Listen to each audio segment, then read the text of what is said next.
I didn't finish it, guys. I just fucking fell asleep. You know. That wasn't a knock on the movie. I was just super fucking tired.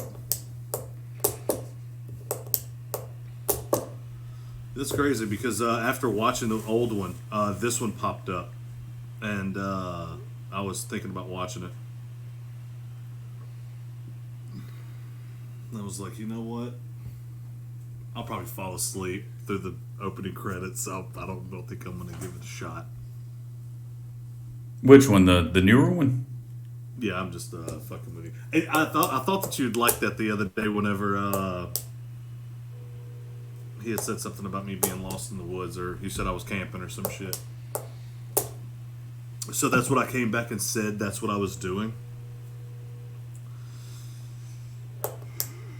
2 days ago. Oh yeah. Messages. Yeah. Yeah.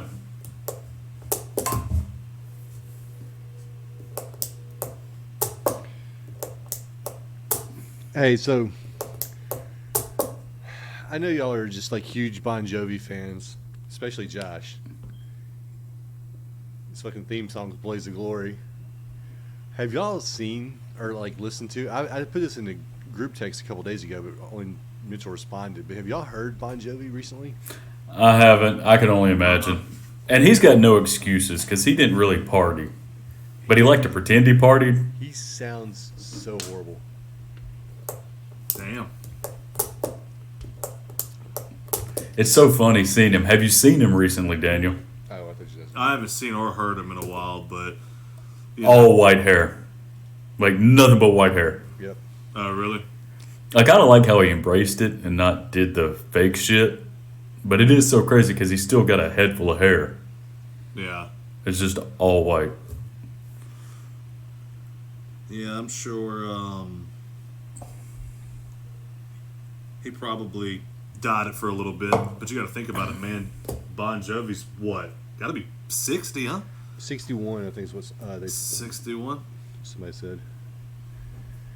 Yeah, and like I know Josh isn't an Iron Maiden fan because he hates his life, but I'll use him as Daniel an ain't even an Iron Maiden fan. I don't know why you dunking on me. He is, Daniel. he is. Look at him.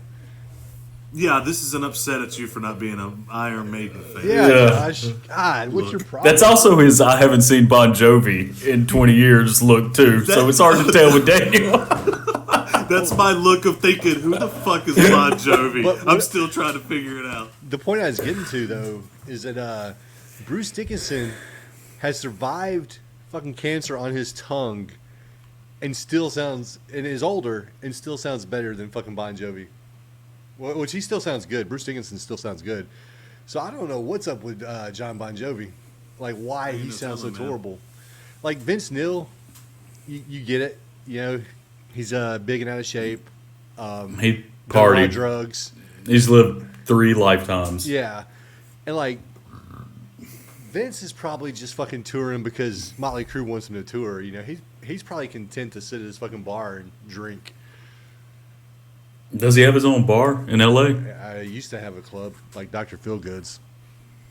I don't know if it's still up or not. Yeah, he was just like, I already know what I'm going to name it. It's going He to be knew. this.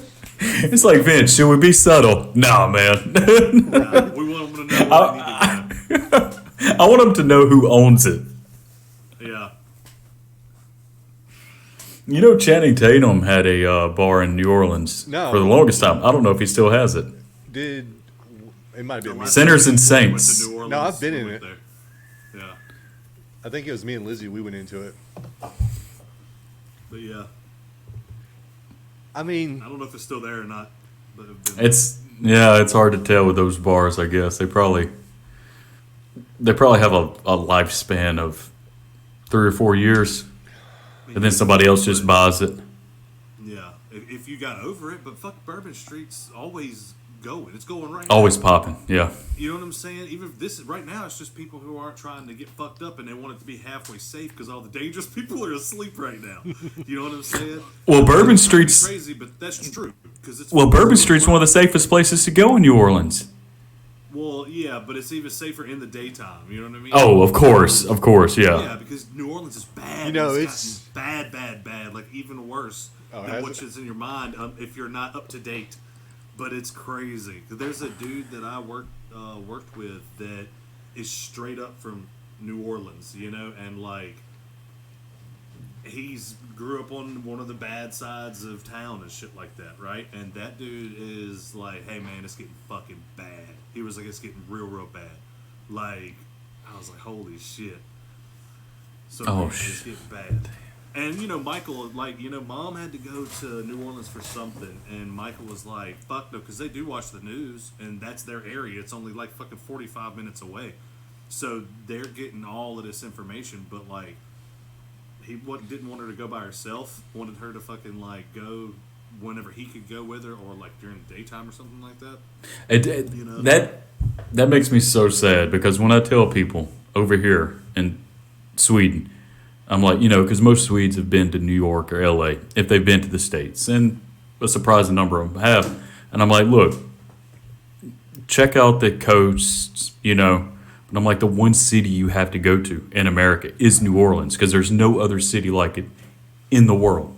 I mean, literally in the world, there's no other city, and it sucks that it's so bad though.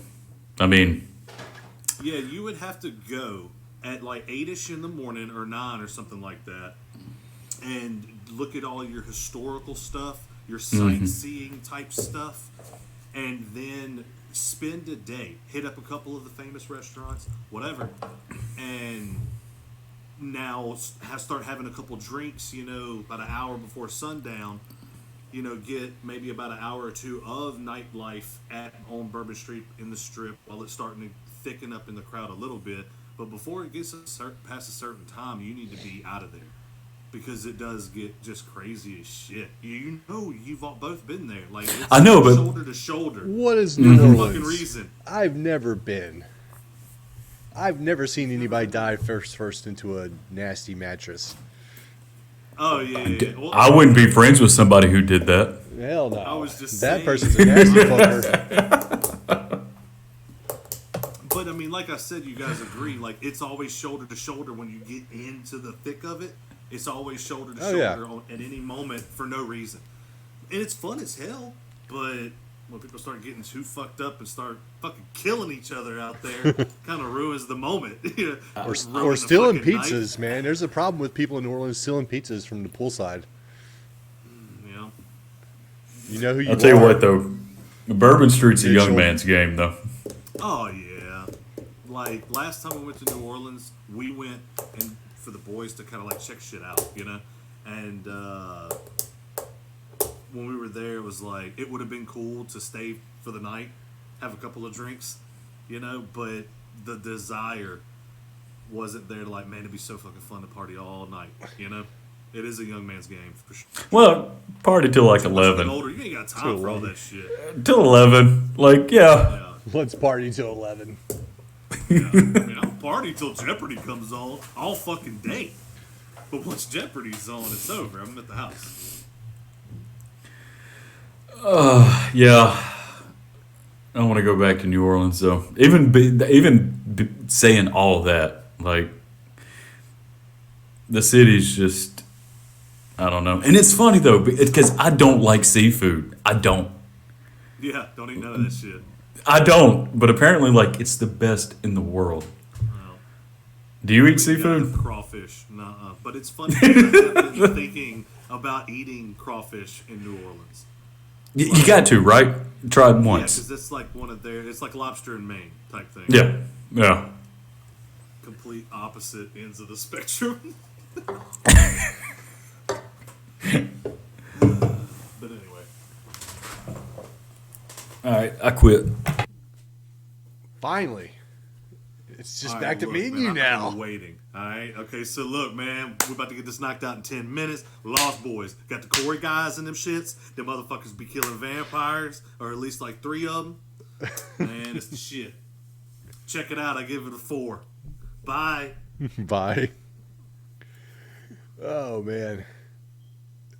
Were we gonna try to want to record one night with Josh? I don't know. Like, I mean, I'd have to think what night it would be because it would be an early morning type thing. Like, the best situation would be, like, a Saturday night. Like, but I don't even know if we have plans or not. I can't do Saturday night. See, that's The only reason I can't is because I open on Sundays. And I figured that's what's up. And now I could do it Sunday night because I close on Monday. Yeah. But you couldn't do it on Friday night either, could you? Not ideally, no, because I go in at like 10 o'clock on Saturday. Yeah. Look at the design of this beer can. I love the color coordinating, and I love like the look. Look how 70s that looks. Mm-hmm. That does look pretty sad. That's fucking. Was that somebody's batting average? Ted Williams is the only person who can come close. But it should be Tony Gwynn, right? With the colors? Old Padres colors? Oh, Tony Gwynn. Love me some Tony Gwynn. Okay. Yeah, me and Bone were talking about the Roadhouse trailer just dropped. Are you aware of the Roadhouse remake? Making Roadhouse? Yeah, Oh. Jake Gyllenhaal. Who I like. I like Jake. I mean, like he's Jake Gyllenhaal, fucking too. fantastic. But Conor McGregor's in it. Oh, it's... Man, it's funny because you do know that another thing that they don't understand, right, is that the Roadhouse works so much for so long and it's still a classic because of some of that 80s cheesiness that's in it. And you can't put that type of cheese in a movie now and it's not going to have the same effect because it wasn't cheesy then. It was like it was the 80s. Which, hold on, Roadhouse was the 80s, right? 89. I was going to say late 80s. I didn't think it had crossed the 90s. Damn, it's close though. I thought it was more And- like 88 Fucking Or Gyllenhaal. Gyllenhaal looks like a Greek god. Like, in terms of body, right? Like, 0% body fat, cut, jacked. It's like... I don't know, man. Like, that's... Nobody looks like that in real life. No, because And if they do, they don't have time to train to fight. yeah, they don't have fucking jobs. Yeah. No, it's funny because I was going to comment on that. It is insane because this is really what it is, okay? They fucking starve themselves of water for like 3 days. They time when a shoot is going to happen whenever it comes to like, hey, when am I going to be shirtless? When do you need this shit to be popping? You know? And then they starve them. I mean, they starve themselves as in they fucking start drinking way less water and they dehydrate the fuck out of themselves. And then they do something or whatever to where it's like their shit is really, really, really like sometimes you can see the lines and muscles and shit Hey. through their skin, you know? From what I've seen. That's all fascinating and everything, but can we just take a moment to acknowledge Daniel's shirt? No. Oh, yeah. We're not talking about Lost Boys yet. Yeah. Well, we're still live on Twitch, goddammit. We can acknowledge it. But now the Twitch people have to hear it twice, Bone. Catch well. up, man. Catch catch up. up. Me and Josh been talking about this shit. We are tired of it. You gotta catch up with this Tired. Twitch shit. Just fucking carrying the weight. Embarrassing us. Yeah. I mean, for real. Damn. Josh, did you write a The synopsis whole by chance? Dehydration talk. I didn't. It's hard to write a synopsis about a goddamn near perfect movie. It is hilarious because I just now laughed at the fact that you asked him that because I just realized that we haven't asked that in a very long time, and it's pretty funny. This dude talking about carrying the podcast, so I figured he must have I had one know, ready for yeah, us. I know. Oh, okay, you had one in the chamber ready for me carrying the podcast. It's like, have you wrote a synopsis? And what the fuck Don't is make you me feel doing? bad. So I got fucking notes this time. Yeah, Daniel told me his note-keeping strategy last time we recorded. He says, when it's just me and you, I don't take notes. When it's the three of us, I take notes. Yeah, Daniel, I don't know if you're watching the Giallo movies that we've been covering. I'm still not even watching those fucking first movies that y'all covered. What's the ones? Alligator? Nah. Oh, none of them. None of them. I need to. I know. No. Like I told Bone last night, I lost a lot of free time. Before, for 2 fucking years at the beginning of this, I was straight chilling on a boat, getting fucking paid to move it barely every once in a while. It was a retirement gig, you know what I mean? But now, the past year, the reason it's been so much worse is because I've been having to do more shit. Haven't had as much free time on my hands, you know? Yeah. I have even fucking less. So, but hey, I wanted to clarify something, Bone. And to simplify it for everyone else, right? That's Okay. watching the stream or if we're recording, I don't fucking know. We're live on Twitch. But, when we started this shit, I started taking notes out the gate. Every podcast that have notes where I could have talking points and I could, whatever, right? But whenever me and you started doing our thing, you know what I'm saying? Just Yeah. our episodes or whatever, I was like, fuck it, I'm just going to watch the episode right before we record. So it's all fresh. And at that point, I'll remember the few things I want to bring up, you know? Sometimes I'm like, yeah, I don't know, man. It was alright. If Bone's doing all the talking, thinking, God damn, I wish Josh was here. But anyway, that's the deal. And the only episode that us three have done that I haven't took notes on is Nightmare on Elm Street 3. Really? Yeah. Is it just because you knew it like the back of your hand? No, because I just fucked up and didn't take notes for it. I tend to take more notes when it's us three as well. I Yeah, I prepared for it 3 times. I started Yeah. taking different types of notes. I told Josh this, I think the last time we did it, but I'm taking notes now, just making little notations of what's happening in the movie. Because sometimes we get lost on where we're going when we're talking about the movie, and we'll get it out of sequence. So I've got 1, Yeah. 2, 3, 4 I think pages. that we're just all over the place, just saying what we're thinking, and sometimes it does jump. I try not to ever bring up like the actual climax of the movie because that is spoilery. I do but too, I will but jump around. Josh likes to jump right into it, like in the first 5 minutes. So, anyways, at the end of the movie, this motherfucker Well, I mean- gets stabbed. Well, if we were covering newer movies, I wouldn't do that. Like if you're listening to a movie about Nightmare on Elm Street 3, I just assume you've seen it. I will say this, Daniel, and the reason why I brought up the Giallo is because like I don't know why. Yeah. And maybe Bone can agree, but it is for some goddamn reason it's so hard to take notes on those movies. Outside of like New York Ripper, which was just batshit crazy, but when we're watching Tenebrae and Deep Red, it's like, fuck, man, I don't know what to write. Like, I don't know. Dude, y'all talk about a movie that's bad shit crazy. Have y'all ever seen Troma's War? Wait, what? Troma's Trauma was the other thing I was trying to think of. War. Earlier. I didn't watch any of those movies y'all did. I thought me and you. Wait, who? Yeah, well, I haven't covered any trauma.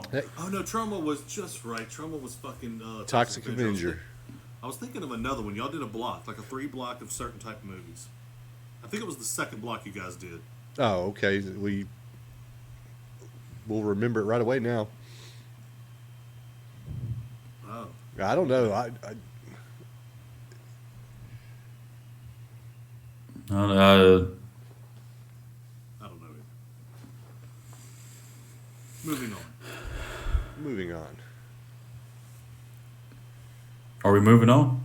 We're moving on. All We're right. moving. Okay. You about ready to Keep it get moving. started?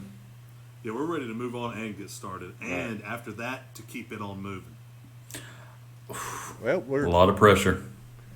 we're on now. We're recording. Okay. Daniel, sing us That's a song. cool. Huh? Sing us a song.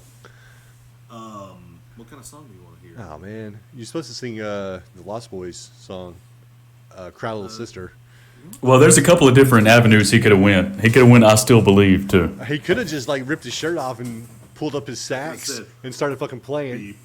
Or I could have pulled my guitar out. If you'd have set this up, I could have been right off fucking screen with my guitar and start playing People Are Strange. That would have worked out perfect. Unless you're going to do it oily, Yeah. don't want to see it. You got to, like, get oily. Oh, dude. Yeah. Like, Yeah. it's so funny, man. Yeah. I love that guy. All right. Anytime I see a saxophone, I immediately think You of rip your that shirt off and beautiful, oil up? beautiful man. Well, All right. So, welcome to Very Unreasonable Things. I'm Billy Bone, joined with Josh Lynn. Fuck me running. Welcome to Very Unreasonable Things. I'm Billy Bone. Joining me is Josh Lindsay Howdy. and Daniel Sanders. hey, And now that I've butchered that intro, And we don't edit, so yeah, No. this is just No, it's in now we there. gotta talk about it's it. in there. it's in there. It's not going anywhere. Yeah. That's just real talk. Hey, so I didn't tell y'all this. This has nothing to do with the movie, but I'm still going to tell you, and this is just an added bonus, I guess, for podcast listeners. About 2 weeks ago, I was inebriated, and sometimes when I'm inebriated, I'll make purchases. I'll just be like, "Ooh, I need that," and buy it. And so I was on Amazon, and I was looking at records, and I was like, "Ooh, there's Power Slave by Iron Maiden. I need that." Ordered it, came in, went to put it on my shelf, looking at the records. I already had a copy of Power Slave I ordered previously. That's hilarious. Yeah. You make it sound like you have like thousands of records too. I know, no, but no. like this purchase, yeah. He's Yeah, got me- 12. It's got honestly what 45. I'd had to count them. But you should know you had Power Slave though. Well, I should have, but I was inebriated. So, Yeah, it happens. well, that's how I ended up with that second Dallas Stars jersey. I was drunk, and I bought it. Is that what happened with NBA Jam and Turtles? No, Turtles those in were Time? planned. Those were planned purchases. Those were sober. Yeah. Yes, I've always wanted to get an arcade cabinet. Fuck it, I'm doing it. Finally, I'm doing it. I'm gonna get an NBA Jam. And then he's like, Terminator "What 2's do too that?" expensive. Fucking next. He's gonna get the whole fucking Jurassic Park fucking game with the booth. He's gonna have to get his fucking bed out of that room. I'll tell you what, if they ever came out with a Die Hard, that would be the one to that would be the one like I would have to throw down some money on. The Die Hard one was. Does anybody remember that arcade game? Yes, I had it on. I had that home version on like Saturn or Dreamcast or something, whichever system it was on. I think it was. It was just like the arcade one. Where you're fighting people, like fist fighting. Yeah. Yes, it was. Yeah. I wanted to make sure it wasn't like a light gun arcade game that she was talking about. I am surprised this movie did not get a NES type game. That's true. Yeah, What is this? That movie? is crazy. The Goonies got one, and it was 2 years earlier. Well, maybe That is true. we're talking about Lost Boys, everyone. We didn't announce that yet. Yeah. Yeah. So the talking movie that Josh is talking Lost about not Boys. getting a video game is The Lost Boys, which is what we're going to be covering today. It is. But All that's right. a very good. That's a very good thought as well. But it is crazy they made a fucking game out of everything, and like Lost Boys, man. You could have done something with it. I mean, for fuck's sake, the Friday the 13th game was just you dodging. What were you dodging? Like walking through the camp? I don't Like, remember. yeah, it was just ghouls and goblins. You wouldn't.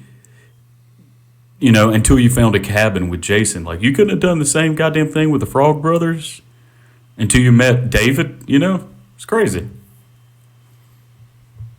Yeah. But the Lost Boys, Well, yes. You know what else is kind of surprising, I guess, about The Lost Boys? Just considering like how What? they made the shit in the 80s for everything. It didn't get a fucking cartoon either. Yeah. No, but Who was? They made a cartoon out of Rambo and RoboCop. So that's because you can make toys out of those. you can make vampire toys. You can, but at the time, like, you didn't. I don't know. Like, I kind of see that making more sense than Yeah, the NES game. Of course. I mean, when you fucking look at RoboCop and you're like, there's a property that's hot for children. Let's fucking get it.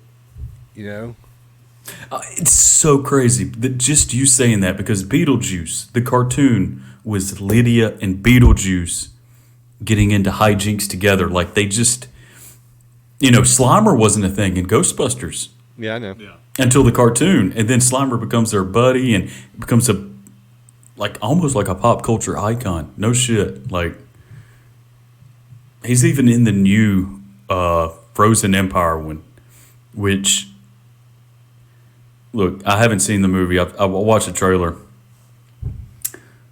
so I'll reserve judgment. But how fucking dumb of a name is Frozen Empire for It's a Ghostbusters? strange name. I felt that it landed strange as well for a Ghostbusters movie.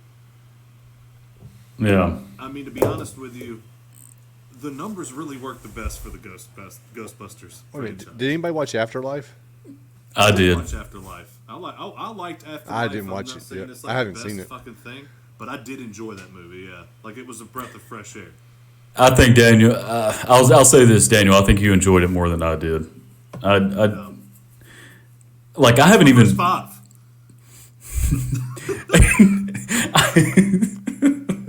No, I just want to see it real time. Bone. Hang on, Daniel. What would you give Afterlife? Afterlife. I'd give it a 3. Because I would watch it. Like if I was in the mood for Ghostbusters, I would definitely put it in the lineup. You know. So just so everybody knows, based on like if you do an adjustment to Daniel's rating system, that's basically a 4.5. For most people, that's Oh no, he was like, we were sitting when we did the Wolfman. He's like, yeah, I really enjoyed the movie. I give it 2.5 stars. And I was like, well, we're way off because I gave it 4. yeah. Well, I told Daniel he was like the harshest movie critic I know, and then he told me to shut up and threatened to slap me. And I was like, okay, sir. I was wavering around a 3, but then I was like, I'll probably never watch it again, even though I would be willing to. And it was an entertaining one of the ones that we've done. Daniel, I wished you were more active on Letterboxd. Like I ride Bones' ass all the time. Like anytime you watch a movie, like I try to leave a little review, very small, 2 lines, but I always try to rate these movies because Yeah. when I'll go on Letterboxd just to see like the podcasts I listen to, what their host is giving a movie, and honestly, I find it more effective than like, I've never been a Rotten Tomatoes guy, but IMDb, I'd always go to IMDb, look at the score. I'd rather go to people who I listen to and I kind of know their opinions, and I'll check their scores. Obviously I follow Bone and I follow people that I know. A lot of them are podcasters though, but dude, you need to start like just being like, what is this movie? Well, let me put it in a letterbox. And just give like one sentence. Be like, I like Finn Wolfhard's tits in Afterlife, or something. I don't know. Something. Josh doesn't know. He's just. I've not logged on to that shit since the first time I went and got Oh, I know. a bunch of movies at once. I know. And it's funny because we talked about it before, where it's like, oh yeah, y'all just want to be on there so you could be ripping on my reviews. And now you're like, hey man, you hadn't given us any new new topics lately, no new material. Get back on there, and get after it for a little while longer. All right. Hang on. Oh, okay. No, keep talking. I'm just going to talk. Like, I just watched a movie recently. Wait a minute. You want me to keep talking while you're talking? No, yes. I watched the Paddington movies. The Bears? Yes. They are both of them. Because Isla's finally getting into movies. And, we watched Inside Out, which she'd seen when she was younger. And I'm like, baby, we're going to watch it again. She got excited. She got into it. And, just watching these movies, I want her to be into movies. And I'm like, we're going to watch the Paddington movies, Fantastic movies. Like, just everything I watch. Spoiler alert, Paddington 2, 4.5 stars. No shit. Fantastic movie. The first Paddington, 4 stars. They're amazing.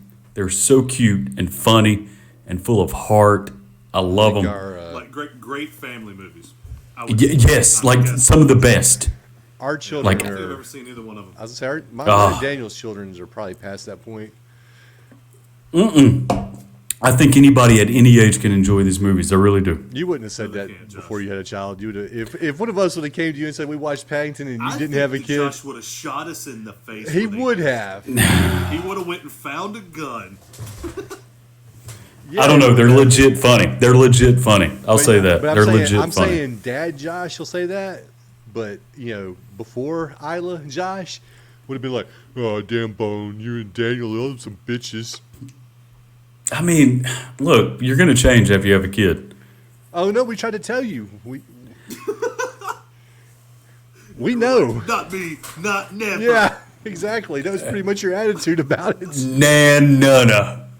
Yeah. It is funny, though. I remember Bone came home one day with Ninja Assassin. And I'm like, this Oscar winner is here to rent, and you get Ninja Assassin. That part of Josh still exists. The Core properties. I mean, Ninja Assassin, I don't even... That's like bringing Fast 10. When you can rent sometimes you like to watch an Ninja action Assassin movie. 2. I don't know. Was that in a good movie, though? I didn't actually watch it, so I don't know.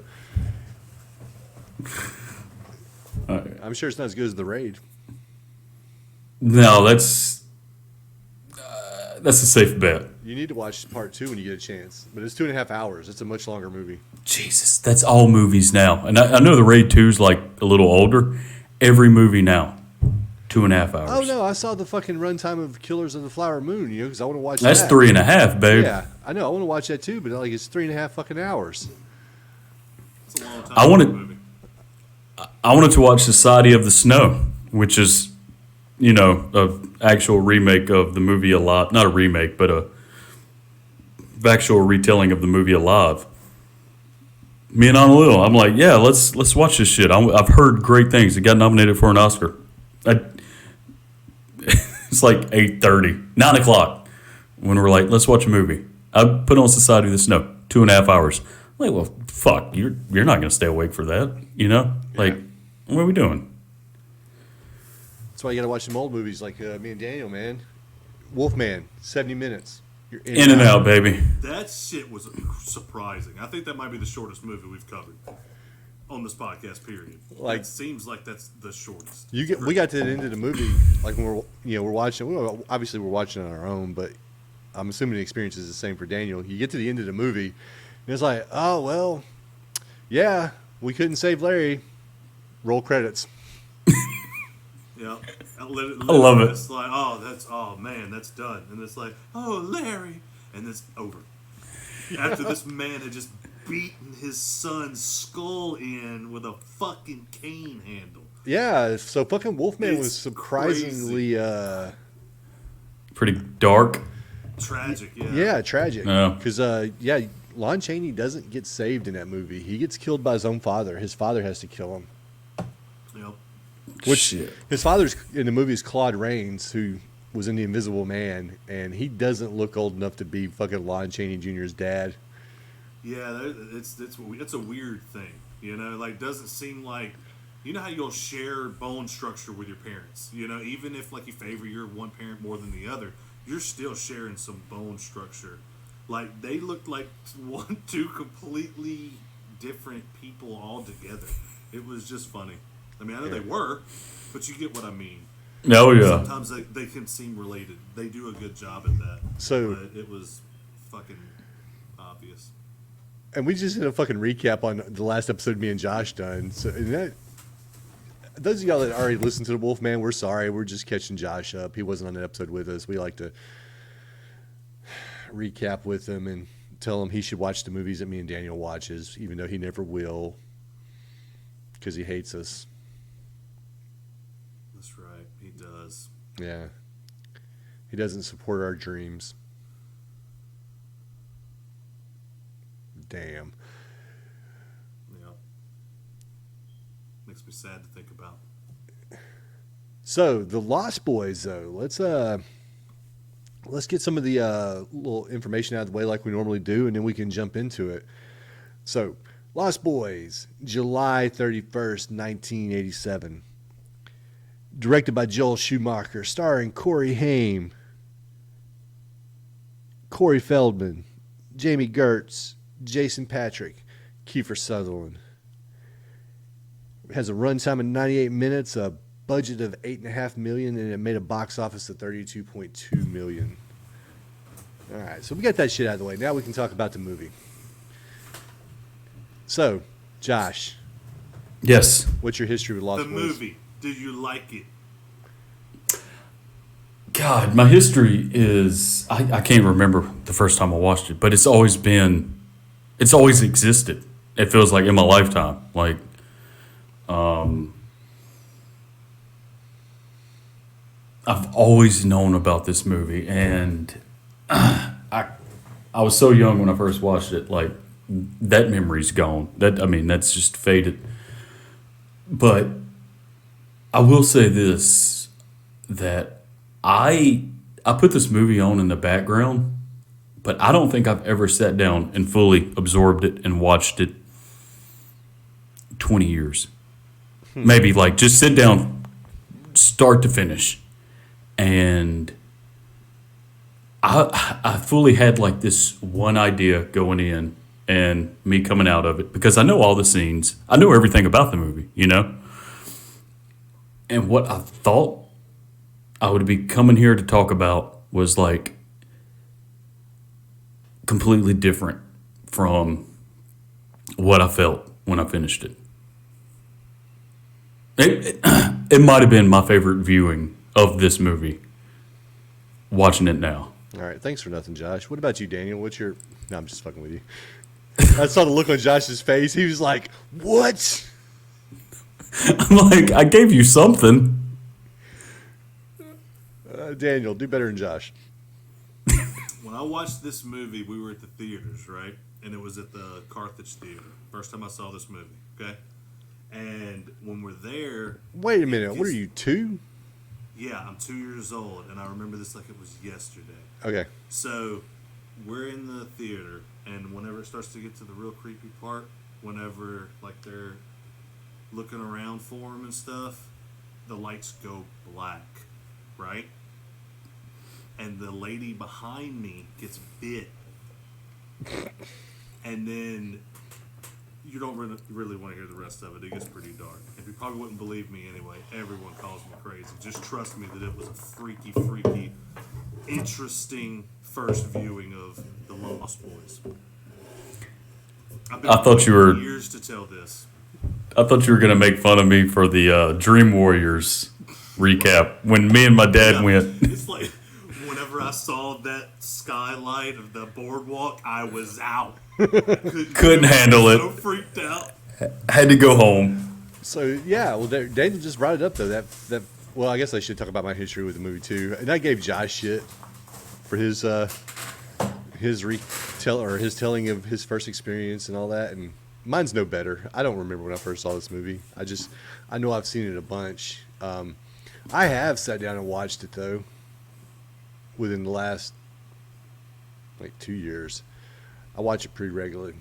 So, there Yeah, you go. it's a good movie. And for a real answer on my side, real quick, it's kind of like Josh said, it's always been there, you know? Yeah. And, I think that my first introduction to, vampires and being really interested in the whole lore behind them was Interview with the Vampire. Because Mom's a huge Anne Rice fan. And, Josh, you know, she had all those Yep. books. She loved Anne Rice. So that was my first introduction or whatever. But then, Richard, is like, hey, you need to check out, Lost Boys. That's a good vampire movie, Richard or Michael, one of them, for sure. Hell, maybe even Josh. I don't know. But somebody's like, hey, that's a good fucking vampire movie. So I'll watch it. And, yeah, that's when I got introduced to the Coreys, too. The Coreys. And I went crazy.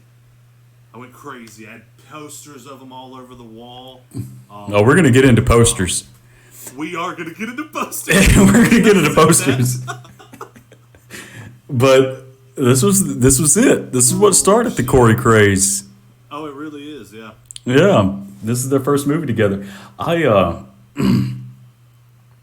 don't know how I could weave this in and out of hopefully a natural conversation about this movie, but I I actually, because I have this movie on iTunes, because I was so smitten with this movie, I would do stuff around the apartment today, and one of the special features to the movie was the audio commentary, audio commentary with Joel Schumacher. So I just put the phone in my pocket and did my shit around the apartment and just listened to him talk about this movie. Look, I don't know the guy. Obviously, he's passed. He seems like the sweetest man. The sweetest man. And he, there's some tidbits I can throw in there as we go throughout the movie. But, I mean, I don't want to finish our conversation without acknowledging, like, how influential Joe Schumacher was when it comes to this movie. Originally, this movie was supposed to be like 9-year-olds. They gave the script to Joel Schumacher, and Richard Donner is producing it, and he directed The Goonies in '85. So when he's handed the script, it's like 9-year-olds. And Schumacher's like, this is for kids, and I don't really direct movies for kids. He's like, can we make them teenagers? And that's the reason why we have this movie. Because if this was a movie with Letty from the movie, and the Frog Brothers were supposed to be 9, and I think they were supposed to, in the original script, they were supposed to be like a little rotund. I don't think we're sitting here talking about this movie. I mean, Joel Schumacher just, he's got I wrote down his filmography, man. Like, a couple of years after this, he does Flatliners. I love Flatliners. Yeah. St. Elmo's Fire, The Client, A Time to Kill. Daniel as Mississippi Boys, Oh, yeah. It was filmed. That was so funny. Because it was 30 minutes from Carthage. So that was like big fucking news whenever that movie was. It's like, oh man, did you hear such and such was so and so, Or somewhere, It was big. And he's openly apologized for Batman and Robin. He was like, man, the studio was making me do that, like the toy company. Yeah. I just don't want to leave this conversation without acknowledging Schumacher. And he just seemed like a sweetheart of a man. Very giving. Like a good director to work for. Yeah. Y'all ready to get into these notes I got? Bam. Dude, you're reminding me of the guy from fucking Blue's Clues, because you're like, let's check out the notepad. I've never seen Blue's Clues, but I'll go with it.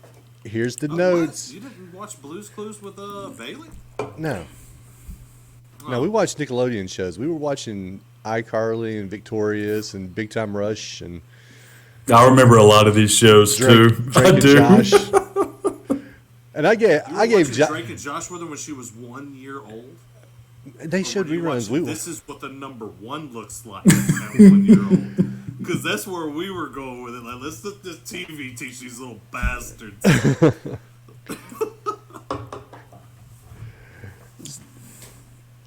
The movie, Daniel briefly had hit on it earlier, but the movie opens up. We're finally talking about Lost Boys, by the way. The movie opens up. We've been talking about Lost Boys. You haven't been talking about Lost Boys. I've been talking about Joel Schumacher. That was the Joel director. Schumacher. The director. Anyway, go ahead. All right. Well, you got to go a little deeper if you want to mock me. The director. Well, that's too sexy. Talk a little bit about Too sexy. Thor. Thor, yeah. Well, I mean, Thor does pertain to this in a big way. Yeah, Thorn, yeah. Oh, Thor. I thought you said Thor. I was going to say, what the fuck's Thor got to do with? Bone, what the fuck does Thor? What? That's what I thought Daniel said. Keep I didn't hear the end at the end of it. I thought you said Thor. I was like, Daniel's want to talk about Marvel movies? No, it's funny because we did talk about the opening, right? Where I was talking about the skyline, right? And Yeah. you also said something about notes. So let me hit you with this real quick since it's been so long. Sure. Right? We start off with a tease of an epic but creepy song once you pay attention to the lyrics. The boardwalk is all fun and games until your face gets grabbed by a stranger and then shoved by your boyfriend. Anyway, I wanted to talk about this fucking song. That's why I brought that shit up first, and I wanted to go ahead and get a little bit of notes out of the way.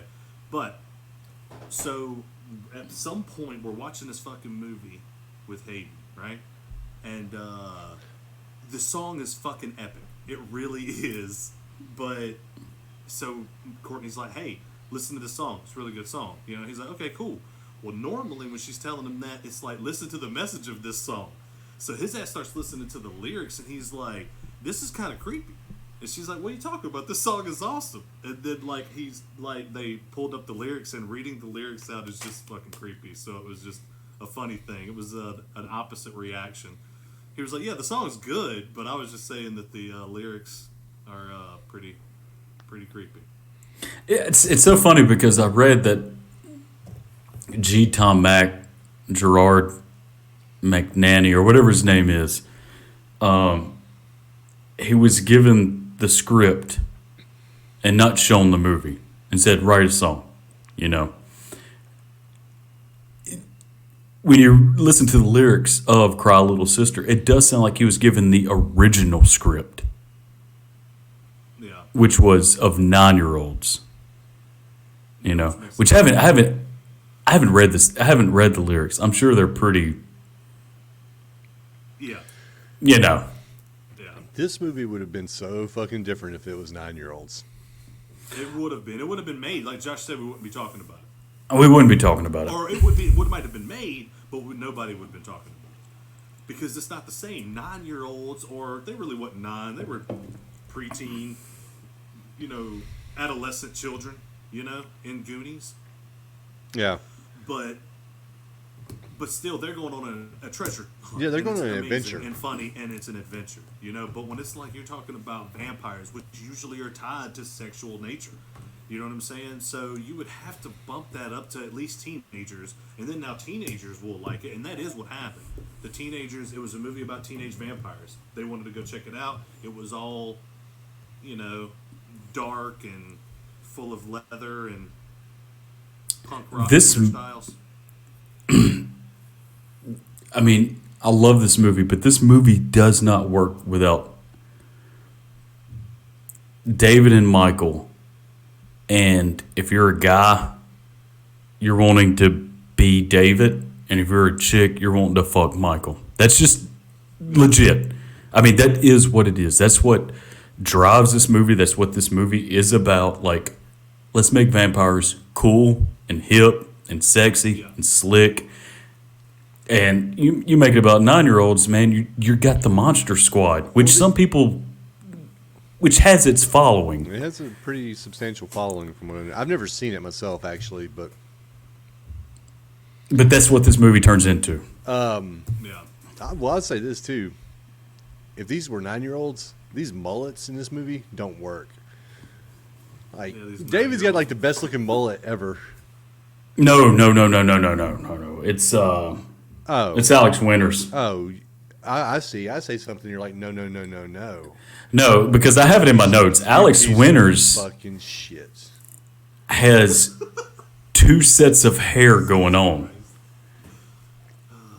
He has curls up top and straight hair down below to finish off the mullet. I've never seen anything like it. But we're first introduced to these guys, right? And my thought was, and Bone, I want you to help me with this, babe. Because my thought was, these guys looks like they're about to drop a fire-ass glam metal album. No. I don't know. I'm just fucking doing it, Josh. Metal. And I wrote it down. Okay, Daniel, Bone, help me out with this. Okay. Glam metal. No, but it's not glam metal. I think they're going to be more like the Cult and less like Poison, you know? Like, they got edge to them. Well, yeah. No, they're not wearing fucking eyeliner and mascara. Yeah. Well, yeah, but okay. Alex Winter is the bass, right? Alex Winters is on the bass. Blondie's the drummer. The brunette is the lead guitar. And Kiefer's the singer, right? That's it. Yeah. I don't know. That's I it. think he needs a guitar too. I think it needs to be the rhythm and the singer. No, wait, no, that's right. That's not how it was built back then. That's not how those bands were built. You're right. He'd have to be by himself. Just Yeah. saying. Yeah. But I get And he could do it. that. Oh yeah, he sure could. But It's funny, Bone. I had said something about it. I think that you were off or whatever, but I did want to bring that up. That it was just so funny watching this thing whenever they first appear and they're on the carousel, and he walks up and he just grabs this chick's face, you know. So her boyfriend comes up and he's like, "Hell no, not my woman." But if you're watching, he shoves her face. He puts his hand on her face and shoves her out of the way to get to them to then just grab his face. Like, oh, you'll grab my face, I'll grab your face. It's so funny, man. How many, just all grabbing faces. how many And then the fights? fucking security guard grabs face. Yeah, that's what I was gonna say. Is like how many fights or how much trouble is David and his gang causing that they've been banned from the boardwalk? Yeah. A lot. And then you would think, maybe if you're like a group of vampires, you wouldn't be drawing so much attention to yourself like that. You would think. But People are gonna realize you never got old. You keep coming to the boardwalk because you've made yourself visible. yeah. do y'all know how old the Jason Patrick and Kiefer Sutherland and like the Lost Boys were when they made this? No. They were 18. Mid-20s. Oh, damn. I No, figured they were 18. fucking- Everybody was 18. So, like, let's just say David was 18. Of course he'd be acting like this. Yeah. You know? Let's just go to the boardwalk and smoke cigarettes and start That's fights. Yeah, that's what Courtney refers to them as. They're baby vampires. That's what she says, because that's what it is. It's like they're, A little. in their mind. I don't know how fucking old. They might be 1,000 years old. I doubt it. But they stopped growing at 18, yeah. Yes, exactly, but they still perpetually act like that child, Like, because they do whatever the fuck they want, But, It is funny, though, because a vampire at the very beginning of your movie getting bullied by an overweight security guard, yeah. it's bold. It's bold. It is, and it's funny because he's like, I told you guys not to stay around, man. That motherfucker's lucky they didn't get him earlier. I know, right? He's dodged that bullet 5 times. They're like, okay, tonight's the night. Yeah. We're getting his ass. It was only a matter of time, I guess. Well, and when they go at him, though, like they're flying because he looks up and sees them and he starts running towards his car and he gets to the car and he does that thing, that cliche where he's trying to open a door but he can't get it open, and then they grab him. And he has has that grip on that door. Yeah, they grab him and it fucking rips the door off the hinges when they pull him away. It's like I love it. you couldn't open the door, but now all of a sudden your grip is so strong that door just rips completely the fuck off. Just visually, that's so perfect, though. And, like Schumacher was saying in the commentary, how, like, this was a low-budget movie. Like, they didn't give this production team any money. He was like, we had to think of creative ways. And they used this a couple of times to where it's just a camera, like flying through the air. And Hey, one sec. So I paused the recording. Luke says he can't hear Daniel. Luke, can you not hear him at all, or is he just low? Well, I'm not really talking much. No. But when you're talking, he can't really hear you, or he says he can't hear you. I don't know. Okay, so we won't solve any of the problems. Also forgot about the fan. No. But I don't know. My mic's all the way up. I'm sitting like I normally do. I'm talking like I normally do. On Clean Feed, you see the little gear icon by your name, or to the right of your name? Yep. Click it. All right. It says using browser setting, and then it says both. Click that. What, Drop both? down arrow. Yeah, on both. All right. Is there anything down there? Yeah, it says both left only, right only, mono mix. Oh, wait. I'm Headphone sorry. for- To the left of that, what does it say? Use browser setting. Is there a drop down box by it? Yeah, it says communication stereo, mixed microphone Yeti. You click microphone Yeti. Now Alright. try. Can you hear me now? Now try turning your mic up. My mic is all the way up. It is. Yep.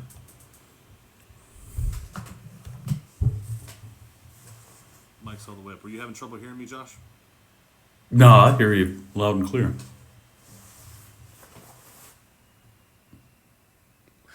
Okay. Well, I don't know. So you remember where you were at, Josh? Kind of. Okay. 3, 2, 1, go. No, but like you said, this is a low budget movie. So, like, they had to think of creative ways to do this shit. And, just having a camera float through the air and having an actor react to that is so effective. It's like the Jaws, less is more, But yeah, it's such a good scene. And him ripping the door off, it was just visually like, Oh yeah, it's cool looking. look, it is. It's just it's not practical, but it's a movie, so But it seems like it ripped his arm out of socket or something. I don't know. Or he'd have just let go of the fucking door. Well, I could see. Well, hold on now. Let's not. Yeah, I mean, I could see someone holding on until their shit gets ripped off through fear. You know what I'm saying? But Yeah. I would think, yeah, either the hand rip or the fingers rip off, or the which that's like you said, low budget, can't do all that. But at least the door handle breaking off and staying in his hand. But that's still not as big as No, yeah. Is $8.5 Take the door. million low budget in 1987? Well, the cinematographer is Scorsese guy. Like they, $8.5 million. It's not low budget, but like when you hear Schumacher talk, it's like, the purse strings, it was a little tight, Yeah, because they paid Corey Feldman $7 million. But when you think about it, no shit. Like Corey Feldman, out of this entire cast, who's gone on to do numerous things, Corey Feldman was kind of the get. He had done Yeah. Gremlins. I mean, we love Friday 13th Part 4. Mm-hmm. And then he had done like The Goonies. Jason Patrick, second movie. Kiefer Sutherland, first movie. He'd done Stand By Me the year before. But when they were filming this, like Stand By Me hadn't come out yet, Like, Diane Wiest, I guess that's a big get. But, yeah. This doesn't have anything to do with that, but I was just thinking about it when you were talking about it. One thing I did like especially with David's character, when you're looking at him, David's character, up until the point when he dies at the end of the movie, looks like he's kind of perpetually tired. Yeah. Like his eyes are dark underneath. He looks like somebody that's, partying all the time and not getting enough Well, sleep. there's a goth and a goth feel to these vampires. Emo now, Because if you look at all of them, like they're all just kind of slight dark circles around their eyes, Yeah. But You get the the family's coming into town because we saw the opening shot. The opening shot is like, this is setting up like what the movie is. It's about vampires. There's something happening in Santa Carla, and then we get Sam, Michael, and Lucy. I'm trying to use the character names and not the actor names. Lucy being the mom, Sam being the Corey Haim character, and then Michael, which you'll hear about another 200 times in this movie, is Jason Patrick. And they come into Santa Carla, and you got People Are Strange playing. And it's not the Doors version, is it? It's Echo in the Buddy Man. That's what I thought. That's what I was going to say. Yeah. So you got People Are Strange, which is a good song. It's one of the better Doors songs, to me, anyways. Yeah, I like it. Apparently, this cover Love it. gets shit on a lot, and I don't get it. Yeah, I Hell don't no. think it's a bad cover. Shoot. at all. Schumacher had said this in the commentary. that he had picked the Doors to sort of represent the Lost Boys because of Jim Morrison's lyrics and how they deal with death and all this. And yeah, Schumacher just reached out to Echo and the Bunnymen, who was getting their record produced by the organist of the Doors, Ray Bissinger or something. So that's how that song came to be. Just FYI. I think Anyway, that's good. moving on. It's funny because I like the song for the scene that Bone was about to start talking about. Like, that shit's perfect. Especially cutting to these real people. Well, you see, Yeah. before you start getting like all the different like shots of like Santa Carla, you see the billboard like "Welcome to Santa Carla," and as they drive by it, they look back and you see spray painted on the billboard "Murder Capital of the World" or wherever it is, and then you get all these different shots. But like right from the jump with the opening scene with them taking the security guard and then seeing "Murder Capital of the World," like like there's something to miss in fucking Santa Carla, and like it's noticeable. It's not because one thing that like these sometimes you see like in a horror movie, depending on how it's made, is like nobody seems to acknowledge like the threat until you're like 4 or 5 movies deep, whatever. Then it's like, oh yeah, like Nightmare on Elm Street. Even in Nightmare on Elm Street, people just even though there was evidence of Freddy, they just didn't believe it, right? Here, people are like, there's something going on in Santa Carla because people keep coming up fucking missing. Yeah. That's what I was going to bring up, too, whenever you were talking about, flash through the different types of people. Was you saw your first scene of someone fucking putting missing paper up and seeing how many there were, And it's funny because whenever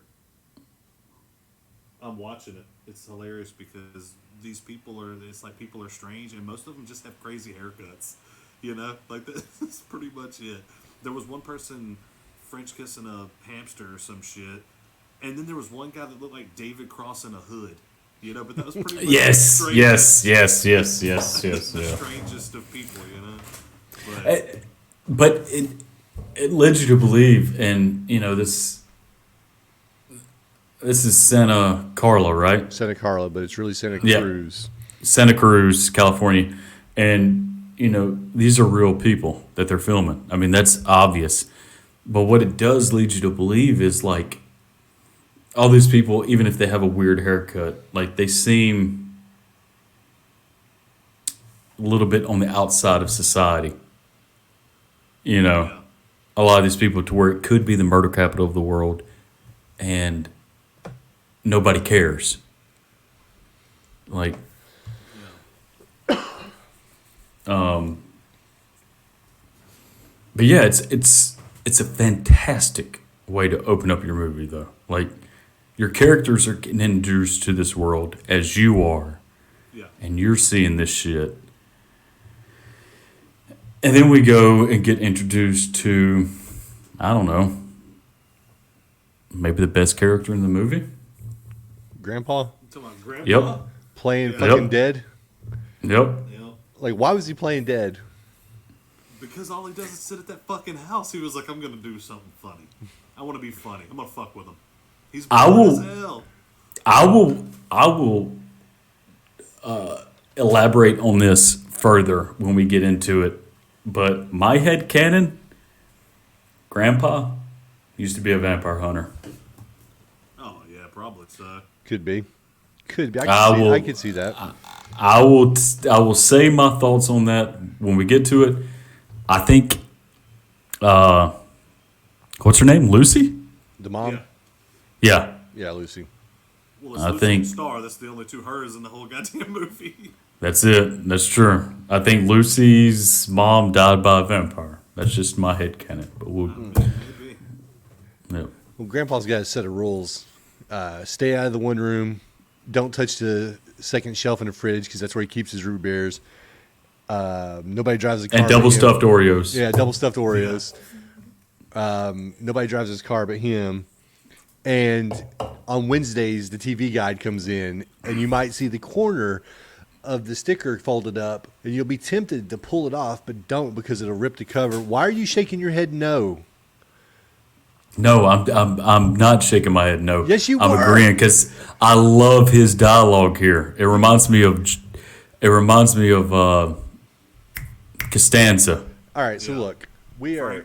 we're a visual podcast now, and when you do this, that's not agreeing. That's saying no, I disagree. This, Why are look, we- Look. This is agree.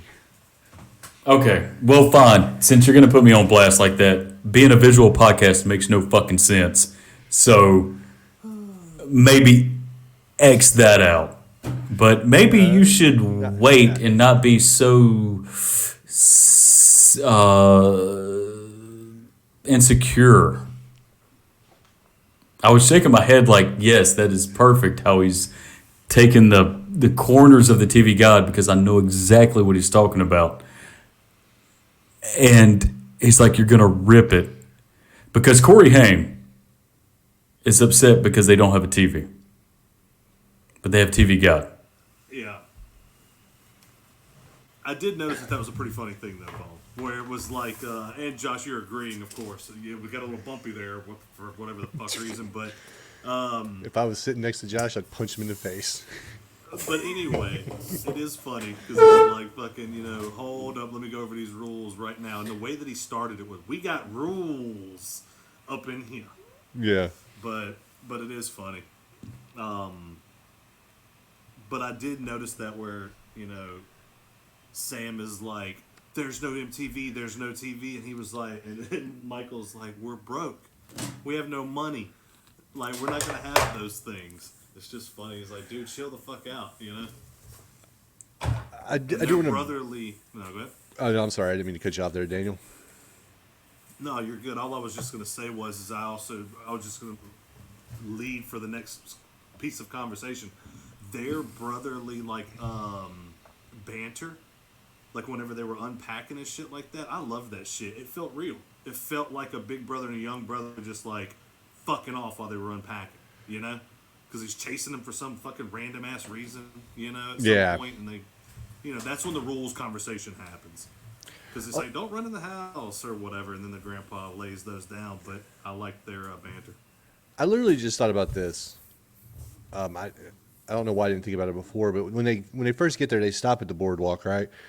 And, Michael's taking his bike off the trailer and all that shit, and he asks a guy, he's like, "Is there any jobs?" And the guy tells him, "No, nothing that's legal." And then his mom goes and finds a job right fucking way. Yeah, that night. Yeah.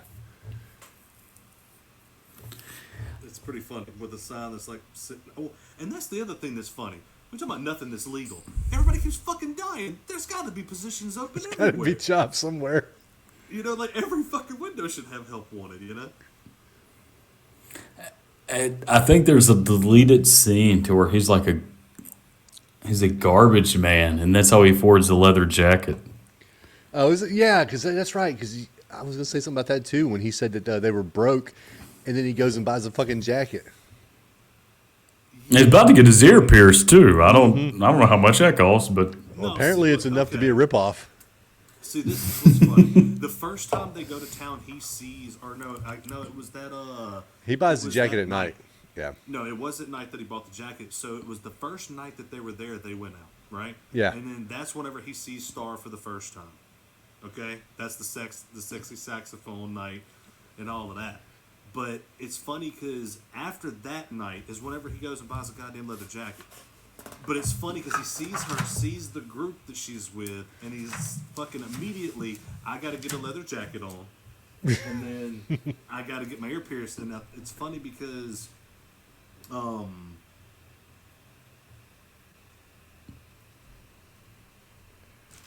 man.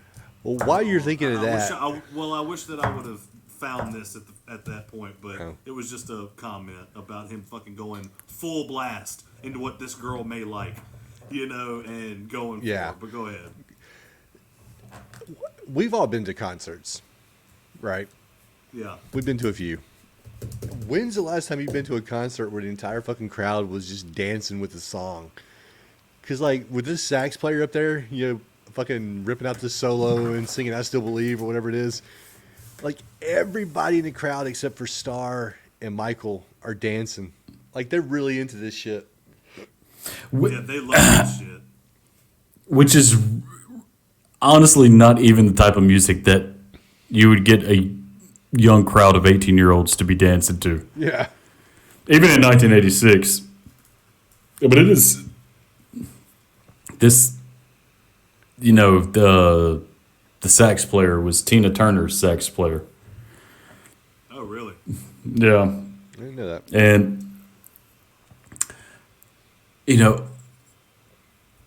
I, throughout my 20s and early 30s, just being single, like, I can't tell you how many times, like, you'd be at or for me, I can't tell you how many times that, like, you would be out and about. Let's just say it's a concert with a shirtless guy playing a sax, Mm-hmm. That's happened. Happens to And me all you the would time. see, yeah, I know, right? Just out in, like random places, and I'm like, whoa, it's a freaking shirtless sax player here. Eastbound and Down was like the first time I've heard that acknowledged as a joke. It was hilarious. Season 2. But so obviously Jason Patrick's a handsome dude, but I can't tell you like how many times like you'd be like, oh, there's a hot chick. I'm going to acknowledge her with my eyes. Hope she makes eye contact. Not do anything if she does. Yeah. At all. But, whether she makes eye contact or not, I will be like honed in on her for 3 hours. And like Michael's living the dream because not only does like he is eye fucking this girl as soon as she comes on the scene, right? Yeah. And because it's Jason Patrick, she does acknowledge him and we'll go from there. But like, oh my God, like what's the chances though? Jason Patrick's the guy in Scream 2, Speed 2, right? Yeah, he replaced Keanu. Like, yeah. I thought that was him. I just couldn't remember. I mean, I knew you were a big Speed 2 fan, so. Jason Patrick, man, it's like you watch this movie and you're like, how did he not become a bigger star though? Yeah. I mean, what the fuck happened? Like, it's all there in this movie. Yeah, you would think because he did have the acting chops and he had the looks to do something, but shit, man, sometimes that shit ain't for people. Sometimes they won't accept the roles that could land them that fucking skyrocket up, Schumacher said in the commentary he had to convince Patrick to take this role. Patrick's had one movie credit to his name before this. Yeah. Now, he is the son of Jason Miller. Jason Miller, he's a screenwriter and an actor. Most people know him from The Exorcist. He was Max Van Sydow's, he ends up sacrificing himself at the end. Like, he's the son of him. Yeah. So, I mean, there's a little bit of nepotism throughout this movie. Kiefer Sutherland. But, like to be 18 and to have, like, the, just the balls to be like, I've got one movie under my belt and I'm having Schumacher trying to convince me to do this movie. It's crazy. That is crazy. Yeah. I don't know. Yeah, I don't even know what to say to that. Like, you're getting offered a movie role, a starring movie role, and you're like, Yeah. and like you said, you're not a known quantity. Why are you saying no? Now, I get it if it was like somebody like you, Bull, they'd come up to you and was like, I want you to be in my movie. I'd be like, fuck no, I've seen this shit you make. I mean, I agree with you, Bone. At the same time, if you, Bull, came up to me right now, send me a text message, how the fuck did you get my number? Be in my next movie? Yeah, all right. Let's cook up some bullshit. Josh is going to be in the next video game remake. Jesus, I wish. Yeah, so we while Michael's off chasing Star, and I fucked him like Josh said, and they do, they both do that thing where they kind of look at each other and they just miss each other's glances when they do it. Like one of them will look at the other one, will look away because they know they're about to be seen, and then so forth and so on. But Sam, you know, Michael's like, hey, don't you got somewhere to be, something to do? You know, I'm trying to chase this girl. I don't need you dragging me down. And it's funny because he was holding on to him. And because he was like, man, you could get into something else, right? Yeah. Because I took note of that. And not to cut you off, but Oh, you're good. but it's crazy because I thought about the same thing. It's like, damn, it's funny how he's holding on to him. But then I thought about it. New town, don't know shit about shit. They just saw this sign that said murder capital of the world. Yeah, no Shit's friends. Kind of crazy. Don't know anybody. I actually like that touch of him holding on to him because it's his big brother, you know? But it is funny how he's like, hey, man, like, let go of my fucking arm, dude. Yeah, get I'm trying to lost. holler at this chick. Well, Sam ends up in a comic book store Yeah. with, and we're all nerds here, and we've all collected comics. You don't just roll up into a comic book store and all these old issues aren't bagged and boarded. Yeah, I know, right? And it is hilarious, too, because they talk, he's like, you know, talking about, do you even know comics? And he's like, I'm in here looking for a, or he said, what did he fucking said something It was like a smart-assy to him, but he, It was a and Batman. he was like, I'm looking for a Batman 12 or some shit. What was it? He's like, I'm always on the lookout for the other three. He goes, he says, that's a very serious book or something like that. And he goes, yeah, there's only five in existence. And and Sam corrects me, he goes, 4, but I'm always on the lookout for the other 3. That's fucking funny. I didn't even catch that. I just want to circle Go ahead. I'm sorry. back to the grossest line that I've heard in a movie in a while. Well, before you do that, let me say this about that because then we can just move on from it.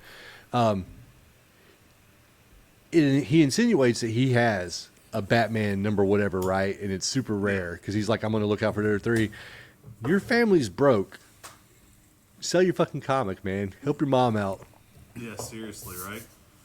On top of it, he's like, I'm just looking around, and you're looking for a Batman number fucking 12 in this pile of shit that's not boarded or in plastic bags? And you're just fucking. Did you see how he treated the other comic that he had? That's what I was going to say. He just picks him up and fucking flops him down and shit. It just folds it in the middle. Makes being a fucking having my own comics, which I was actually looking at the other day. That just it made me cringe. I'm like, no, you're gonna crease it. You're gonna fuck up the spine. He gave 0 fucks about that. Like, even if he sold that Batman whatever, I mean, can you trust him taking care of it? I mean, That's a good point. Exactly. but Corey Haim, he when him and Michael do split up, and Sam's giving Michael shit, he's like, Michael, I'm at the mercy of your sex glands. Yeah. Gross as fuck, man. Like, I'm at the mercy of your sex glands. Holy. It's like, yeah, Sam, that's the reason why you can't come with Michael, because you say shit like that. Well, that and the way he fucking dresses. Because he even gets called out on it by the Frog Brothers. He's like, look at it. He's like, we're checking out your civilian clothing. Or civilian Max. wardrobe. Max dresses like a homeless person with money. Just, And he has that ill-fitting suit. yes. It's like, you could have got it tailored. Everything Corey Haim is wearing is ill-fitted. Well, he looks like a fucking trapper keeper. That's what he looks like. Yeah. Yeah, you remember the old trapper keepers that were all colorful and shit? And, like, that was the thing to have back in the 80s. You couldn't come to school without a fucking trapper keeper. Yeah. God, It's funny, though, because in this part, I do enjoy how they all go out to kind of check out the place at night, and then they split. And each person meets their own people. That's a great way to do it in one fucking shot that makes sense, that you're not having to bounce around or anything like that. It's, you do it all at once. Yeah. They're all at the same big event in town and all of that. And I was going to say, one of the things I like about whenever she walks into the fucking video store, you had brought up Max, made me think of it, is that she's in there, and then Kiefer Sutherland and his group, which we've already seen from the first clip or the first scene, was no good. They're troublemakers. They show up, and Thorne the dog starts to fucking growl at him, and then he says, "I told you not to come back in here." And it's like, oh man, he's put his foot down at these bad kids. So keep an eye on him. He might get got by them. Yeah. Yeah, they kind of set Max up at the beginning of the movie to be just a shop owner that's having issues with. That might be a possible victim. Yeah, exactly. So, but I did love the fact that Thorne growled at the game.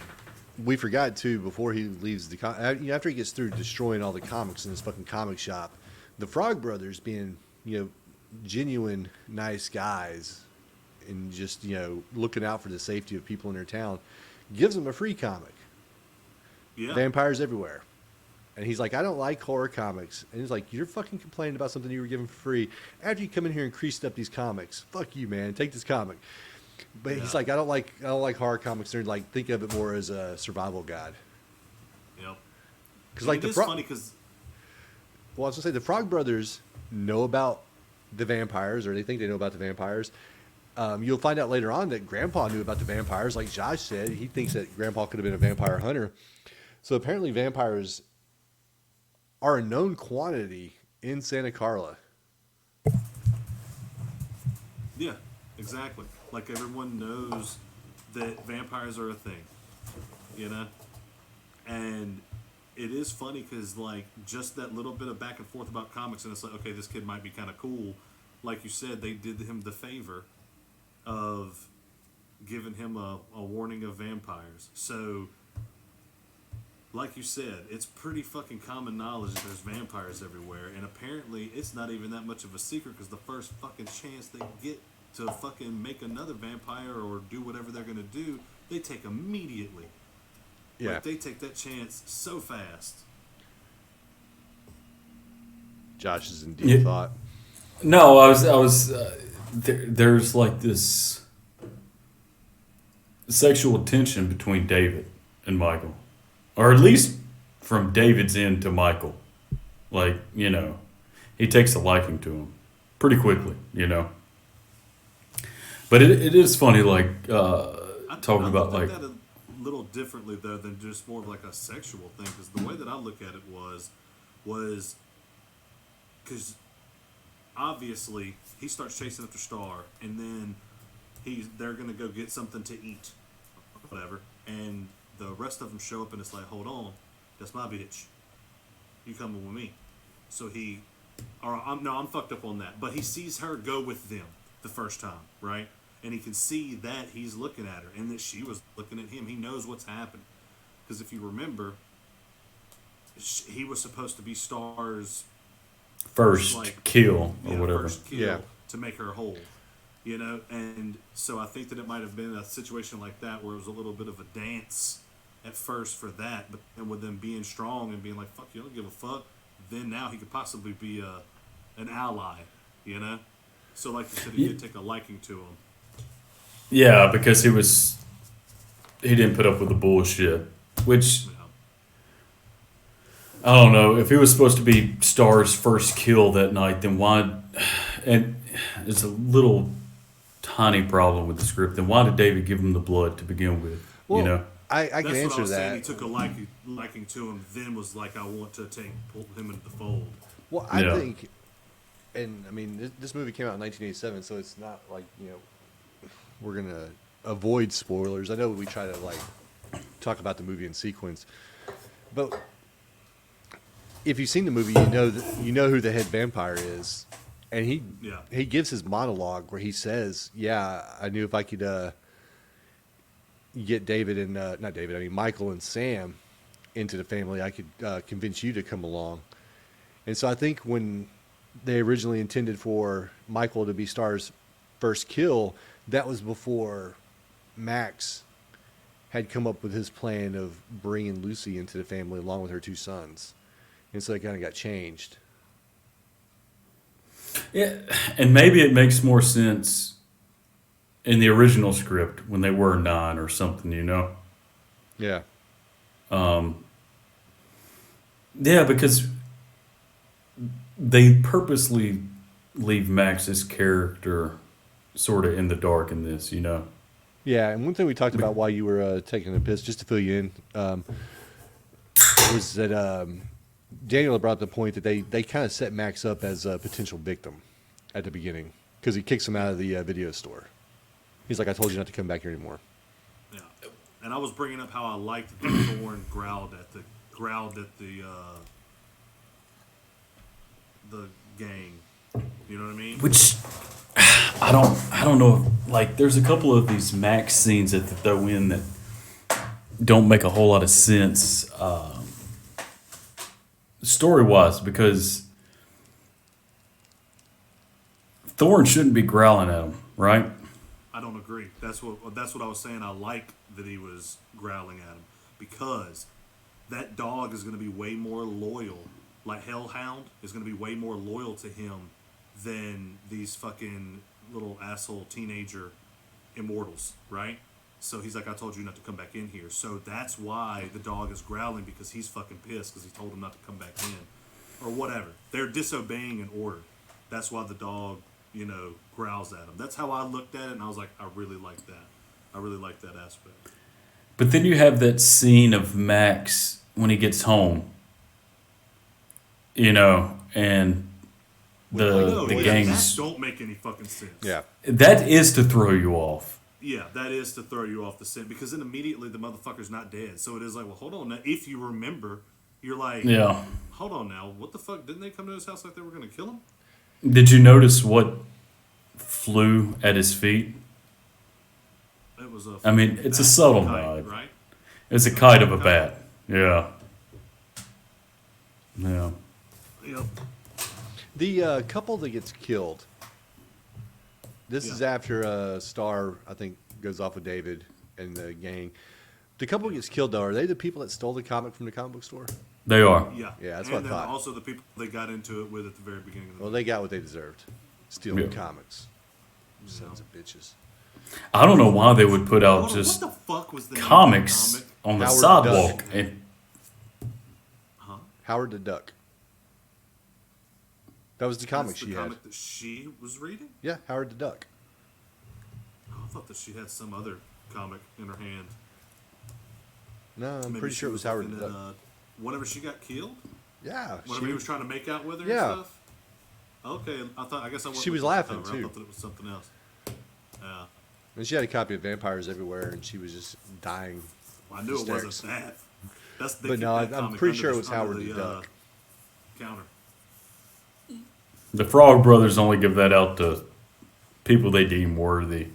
Yeah. It's like, Vampires let's everywhere. comic book It seems knowledge. like Dean Worthy, but it seems like the Frog Brothers and Sam have at the start like an adversarial kind of relationship. Yeah. Oh, they definitely do, because he is the fish out of water. Yeah, You know. I like when Sam and Grandpa get in the car. Grandpa's like, "Hey, you want to go to town?"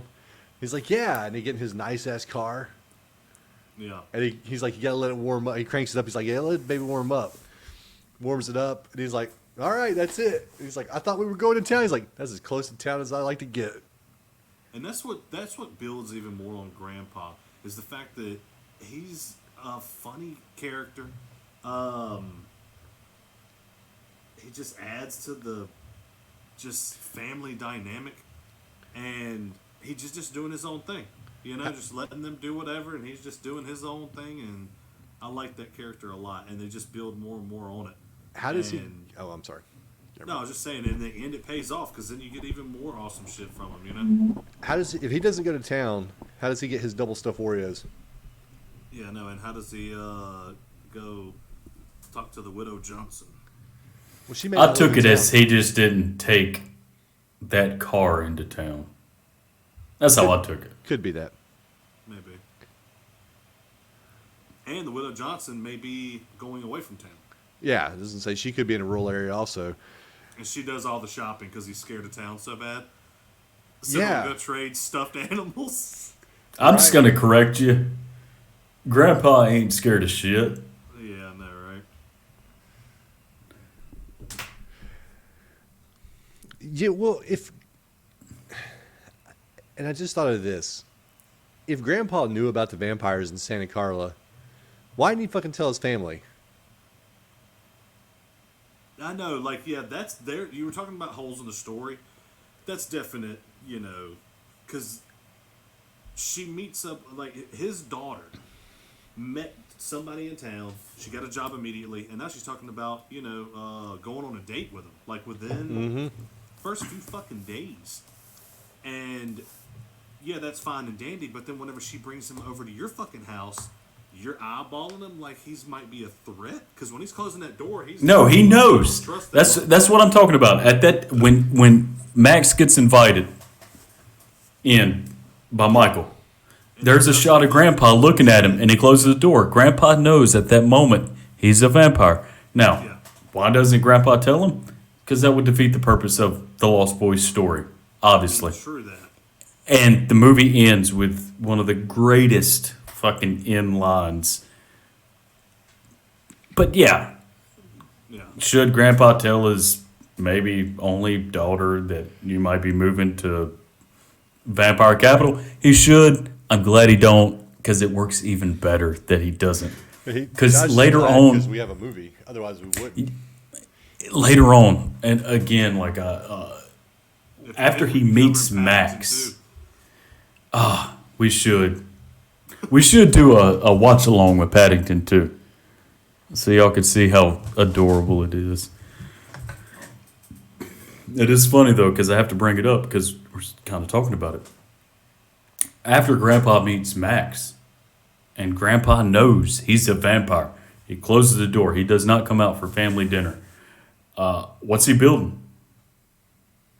Is that He's when he building was- a fence with Yeah. stakes. Yeah. He knows. Well, and this is when it does, because there was I think it was me and Daniel were talking about a movie. Hell, it might have been the Wolfman. No, it was the Wolfman, when they bring up an item and it never comes into play later. But here you see Grandpa doing, making the stakes or whatever, or the giant stakes for his fence, and they actually come into play later. So it was a good, the whole Chekhov's gun. Yeah. It actually paid off in this movie. It didn't pay off in the Wolfman, Josh. There was this charm that was given to Larry Talbot by a gypsy, and she's like, wear this over your heart. It'll protect you. And he immediately fucking gives it away.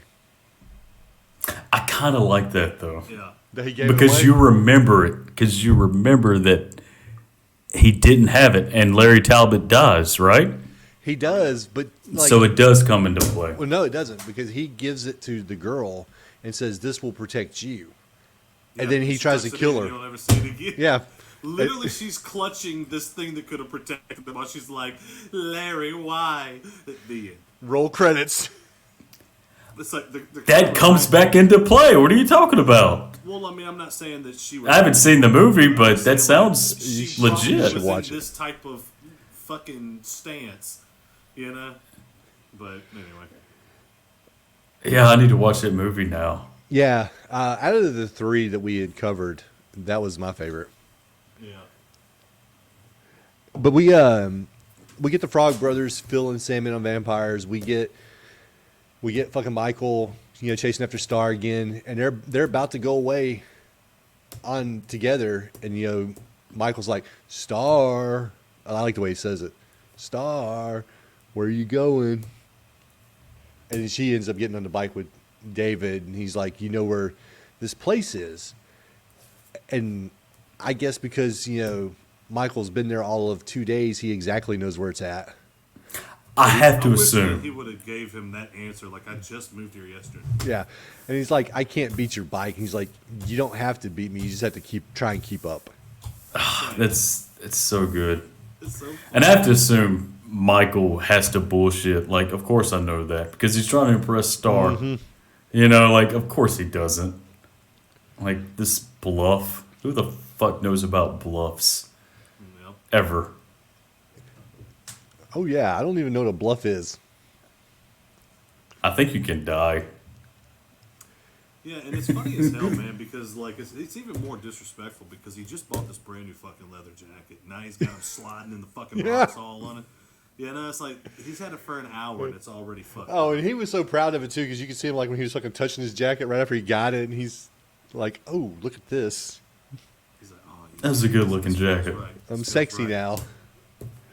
It's his The first. shades are better though. The first step to becoming a sexy vampire is a leather jacket. Oh, you got to get leather something immediately. Yeah. Only thing that would have been better would have been some leather pants. Yeah, that's right.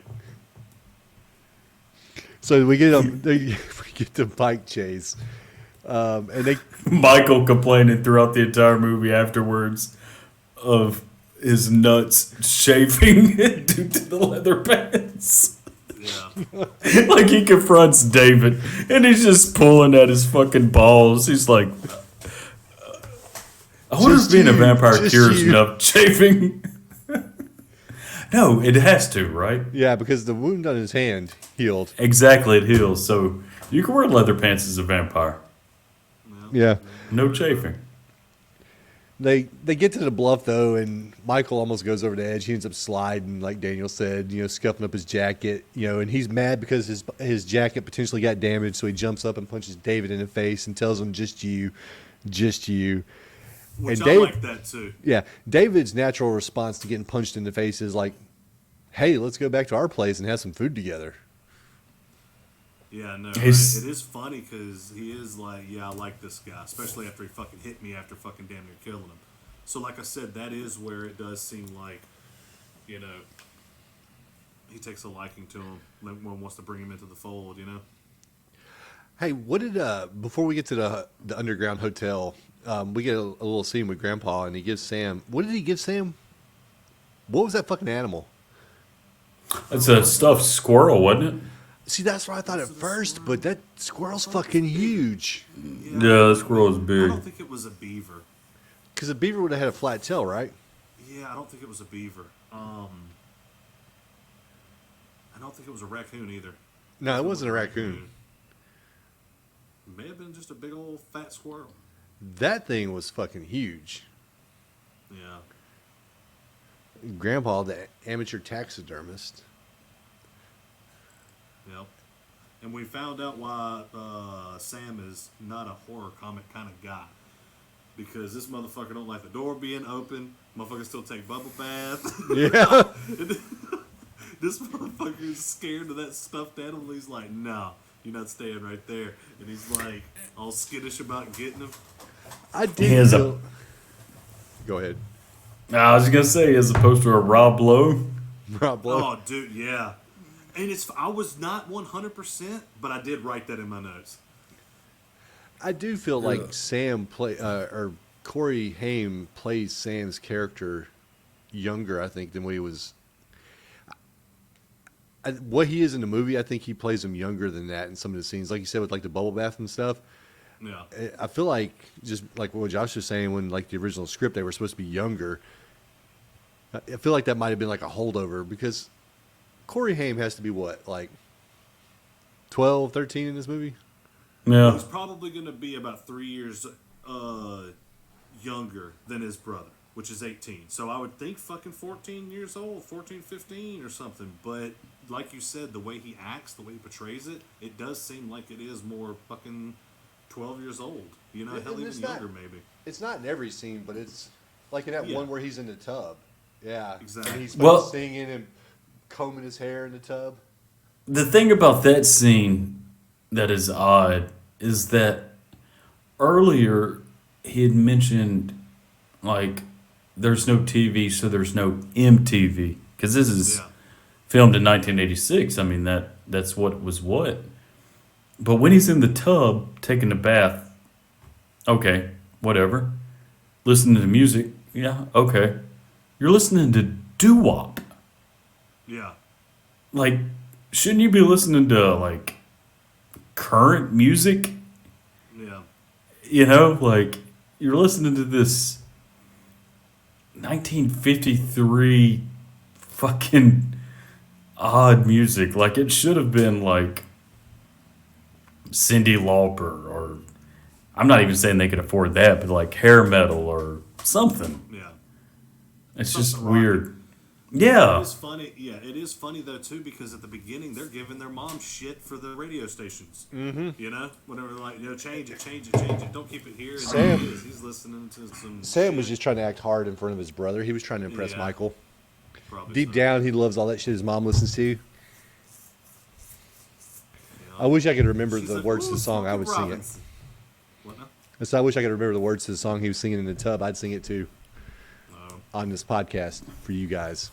But it's funny because Josh did mention something that kind of got blown over, but it was fucking funny and surprising. Like I said before, they moved out, or they moved in, they unpacked their boxes of shit, and they were kind of playfully, brotherly, doing their thing. But it's funny because apparently they settle in pretty quick because it's only like the third night, and they're completely. This is not a Jesse situation from fucking Freddy's. No. You know what They I mean? get on it. are They get on it. Yes, they take care of business, So, but in his room, he's got a couple fucking posters, and one of them was Phoebe Cates, right? No, not Phoebe Cates. It wasn't Phoebe Cates. It was Molly Ringwald. It's Molly I Ringwald. was about to say, if it's the 80s, it had to be Molly Ringwald. No, it was Molly Ringwald, and then the other one was Rob Lowe, like a fucking model picture of him all sexy. Hello? Yes.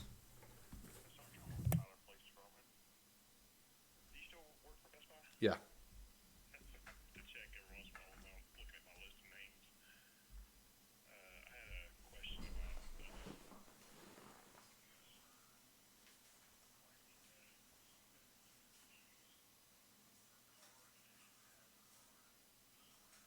Yeah.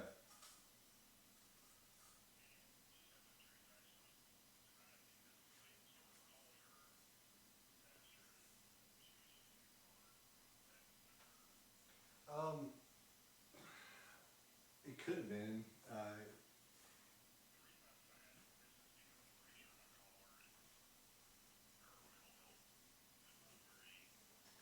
Yeah.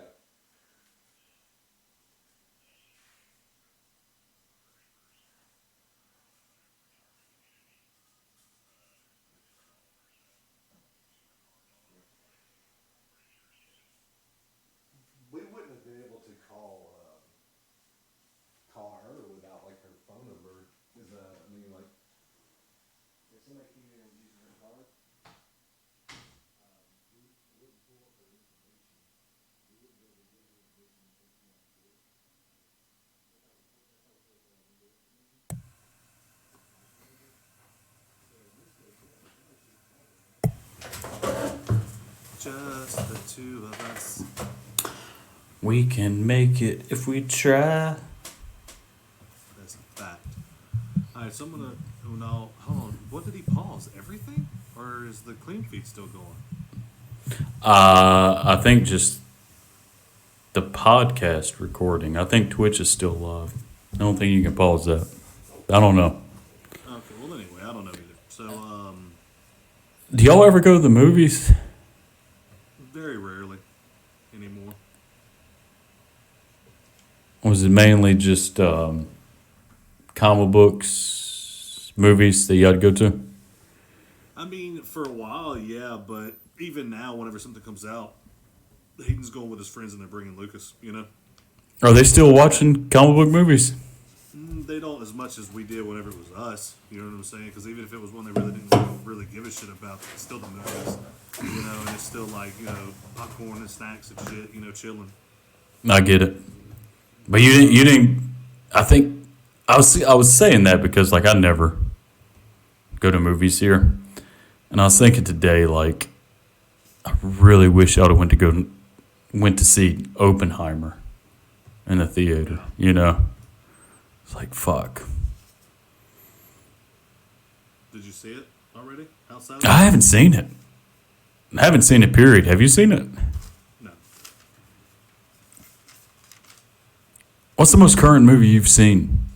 I think Barbie. No, I'm just. I watched Barbie.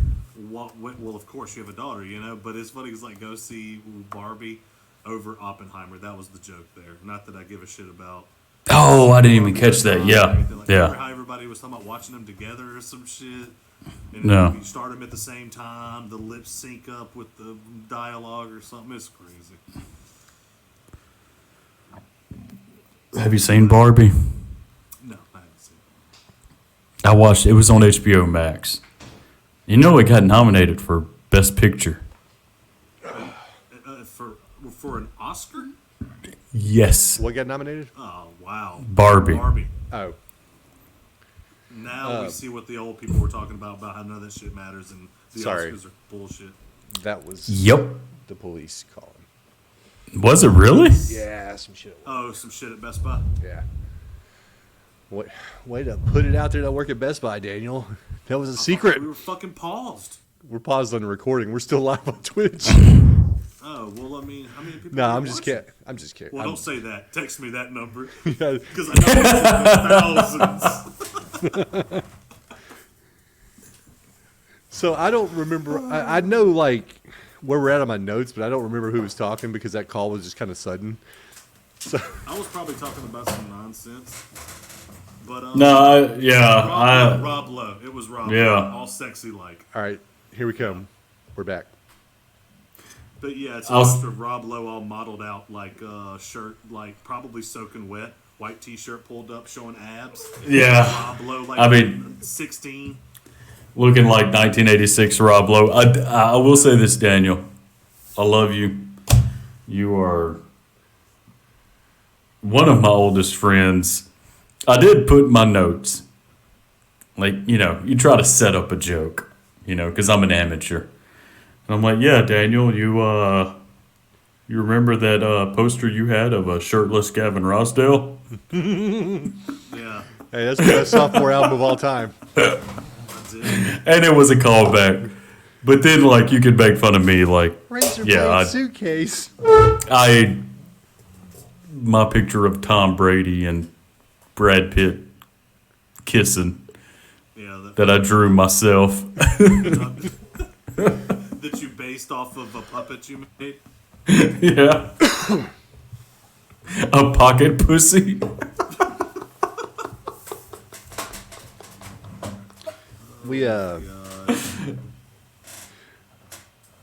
We get David and Michael and the gang at the hotel, and he's telling them like this used to be the biggest resort 90 years ago, but then the fault line opened up and it fell into a crack in the earth, and so it's ours now. And then he's like, "You want some food?" And he has, I can't remember, was it Marco he had to go get the food, or was it?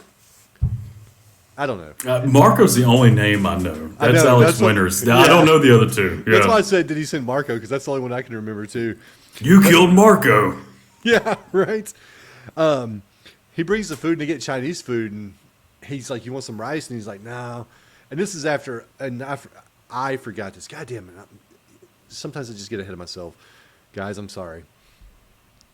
David offers him a joint though. It says appetizer, Yeah, and so Michael takes it and he hits it some, and immediately he just gets like all fucking like mellow and just like barely there. It seems like he's like, "You want some? You want some rice?" He's like, "Nah." And he's like, "Come on, how can a billion Chinese people be wrong?" And he takes it and he's like eating it, and David's like, "How's them maggots, Michael?" He's like, "Huh?" He's like, "You're maggots. You're eating maggots, Michael." Because they say Michael every 3 seconds in this movie. Oh, they say each other's names so much that even I will do that too, where you get them flopped up. Like, you know who the fuck's who, but Yeah. they say it so much, And get them mixed up. David is really like digging into Michael, leading up to these points, leading up to the point where he drinks from the bottle. He's like, it's kind of like, you remember back being in school when there was that person that was just for whatever reason always acted kind of adversarial to you, or Yeah. maybe everybody loved you in school and you didn't have that problem. No, I have thought that problem, but Well, I understand. was saying I don't think Daniel had that Sentiment. problem because he was just kind of having a look on his face like, I don't know what you're talking about. But that's kind of how I feel about it here with this, the way that they're just kind of being adversarial towards Michael until he like gets into click. So he's telling him, he's eating maggots, and then he gives him some noodles, and he's like, "No, it's worms." He's like, "What are you talking about? They're just noodles, Michael." No, David is definitely sizing him up here, and he's That's a also good phrase trying for to. it. Thank you, Josh. He's trying to get him back for that punch he got on him. And David kept his cool, and now David's fucking with him. And Exactly. you know, this maggot and this worm scene, man, it's so goddamn iconic. Like, Yeah, I swear that's one of the things that people remember immediately when you think of that movie. yeah, and it's so quick. There's hardly any setup. It's like, hey, eat some rice. Yep. Immediately, it's like, do you like maggots? Like immediately, like you like rice. He looks down and it's maggots. Yeah, he's like, how are your maggots? It's funny because you're right, and it's so crazy because like it is like he's messing with him in the sense that he's like just trying to fuck with him because think about it. The next thing he's like, hey, go get the shit.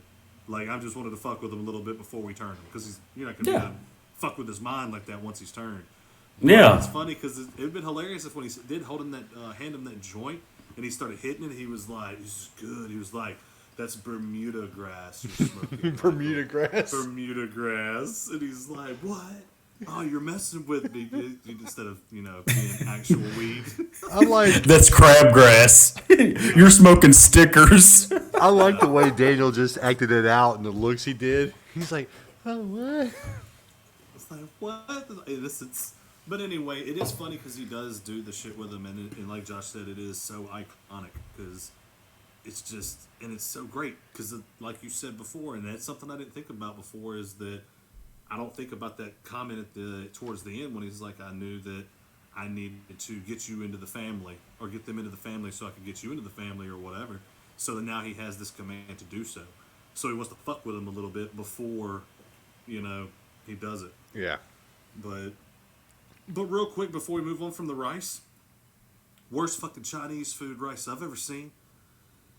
Like when I go get rice from a Chinese food place, I want it to be fried or I want it to be something with some flavor in it. That was just straight up white That was rice. just straight up dry ass It's rice. pretty terrible. Yeah, I know, right? It's pretty Hey. terrible and old. Chinese people, all billion of you, get your shit right. Yeah, Because that is such a funny comment. yeah.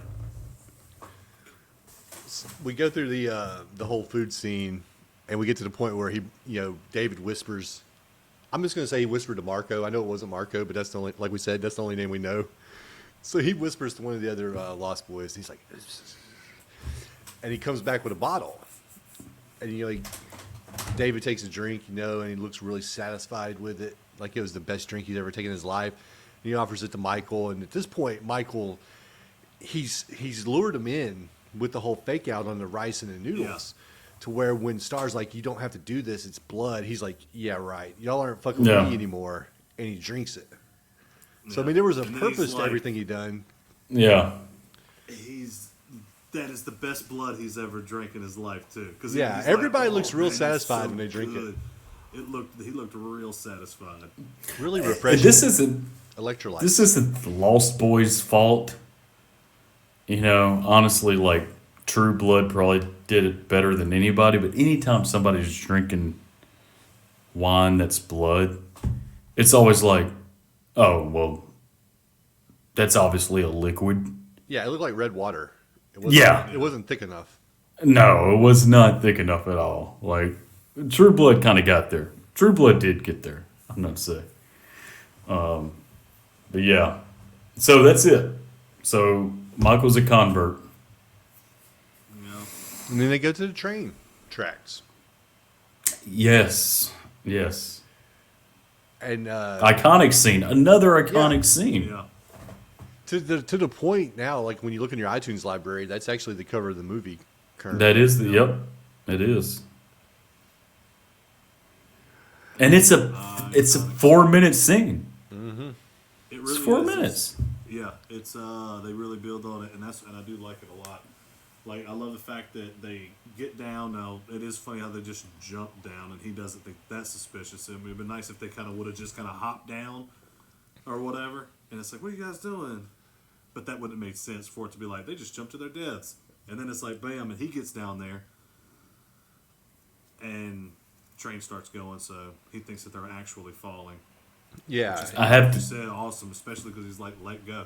It's okay. I mean, pull up. I do have to point out this is the slowest train ever. Like you were expecting like a high speed rail system here, right? Yeah. It is like they're about to stop right above them. That's how slow it's going. Yeah, you're expecting to be like 50 miles an hour. But Yeah, to really shake the pillars of earth, and it's just like, it's about 20 miles per hour. Yeah. And just taking the scenic route. Yeah, they drop off.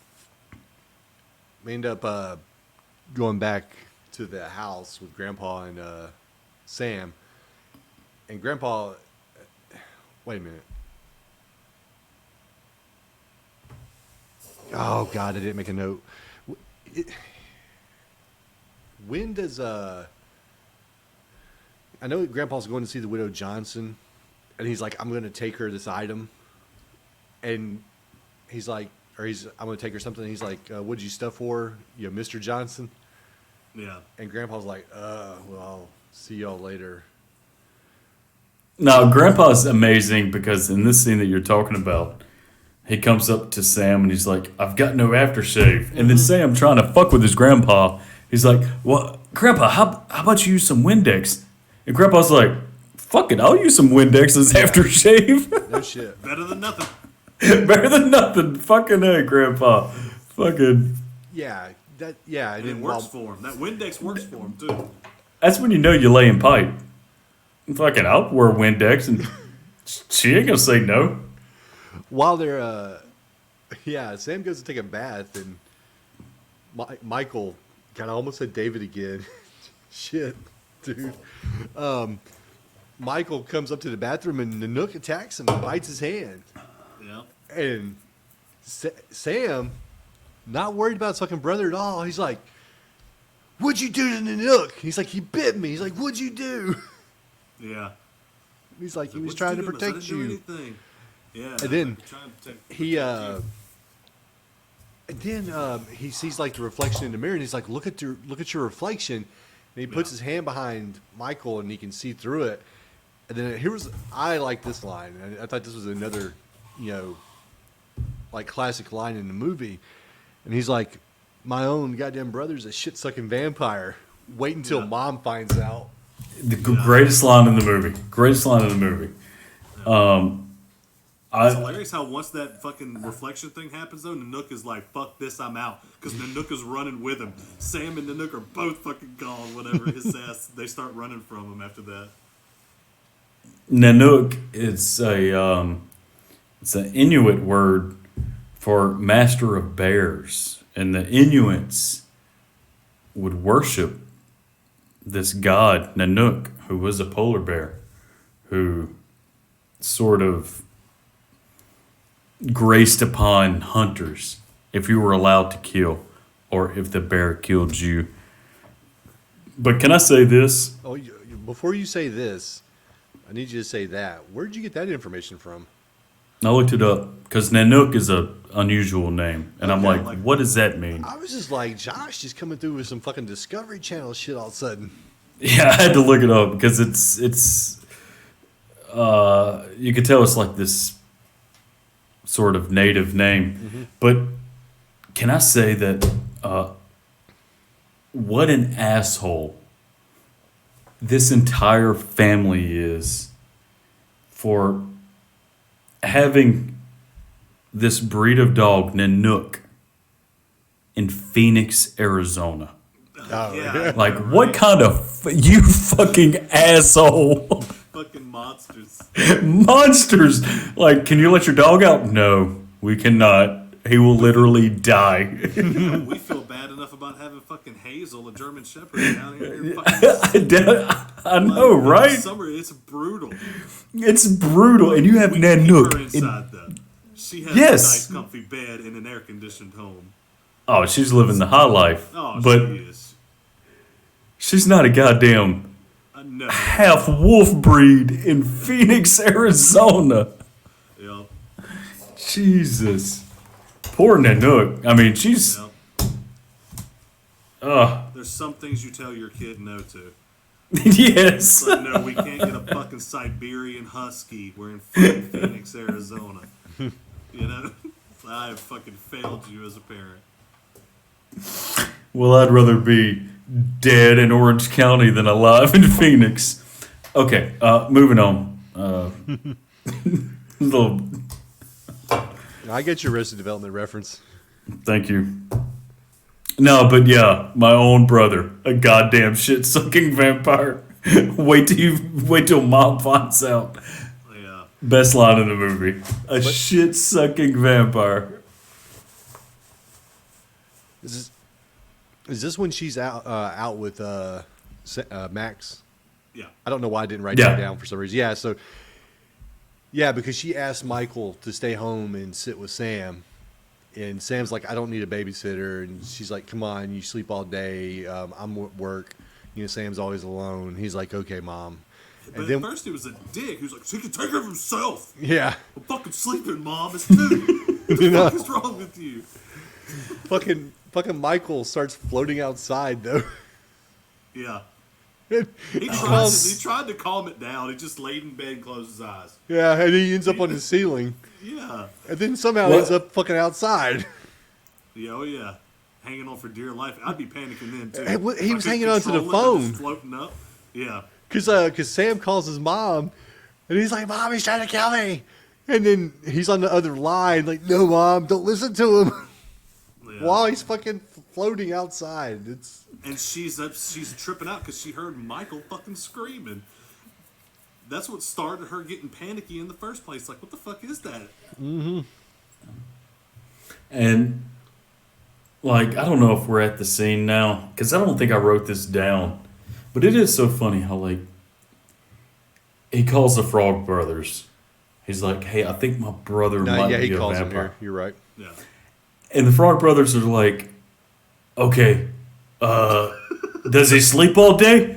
Yeah. Does he have like, does he hate the sunlight? Yeah. Does he have long fingernails and bad breath?" He's like, he's always had bad breath. His fingernails are getting long.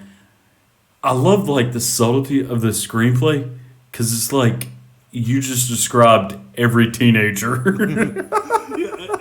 And their response is, kill him. Kill him. He's a vampire. He sleeps all day. Yeah, exactly, right? Does he With smell bad like a breath. skunk? He's like, yeah. I'm definitely a vampire. Kill him immediately.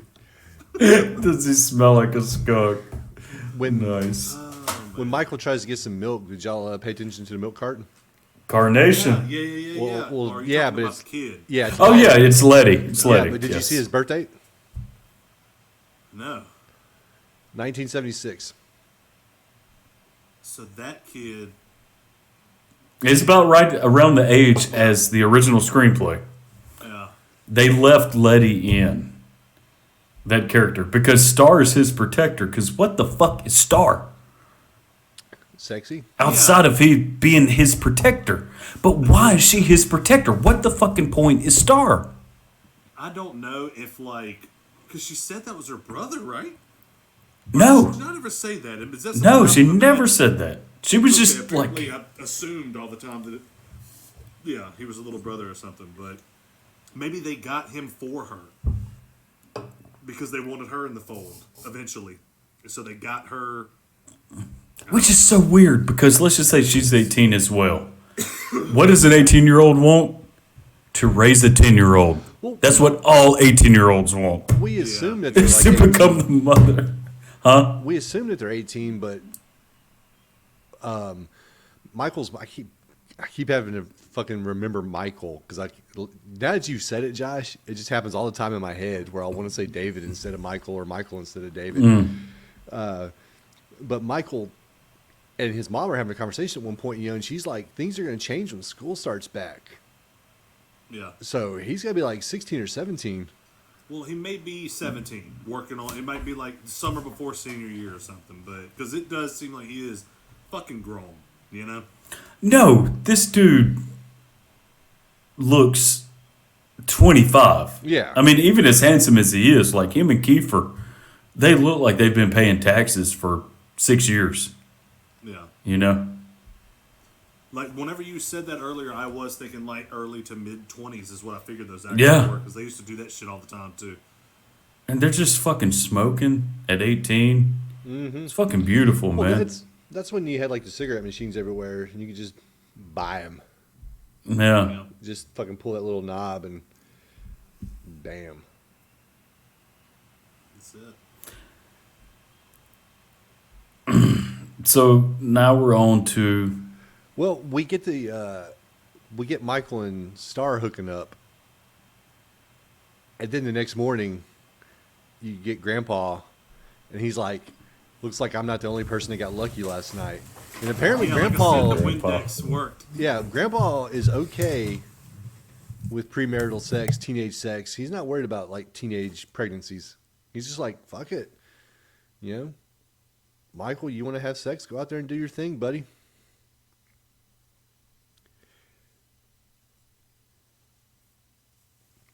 But then Daniel, are you listening?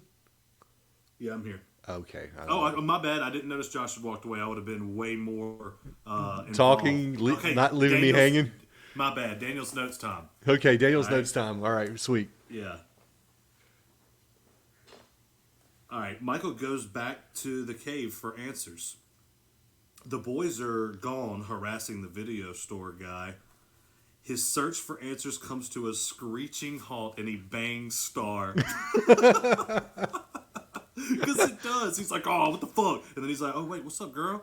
It's just us. Oh, we about to get sensually down, bitch." It's so funny because it's like he saw the opportunity and he seized it. Yeah, he She did. was like, "I can't explain anything to you, so I'm just gonna bang you so you forget about it," and it worked. So Michael is getting some.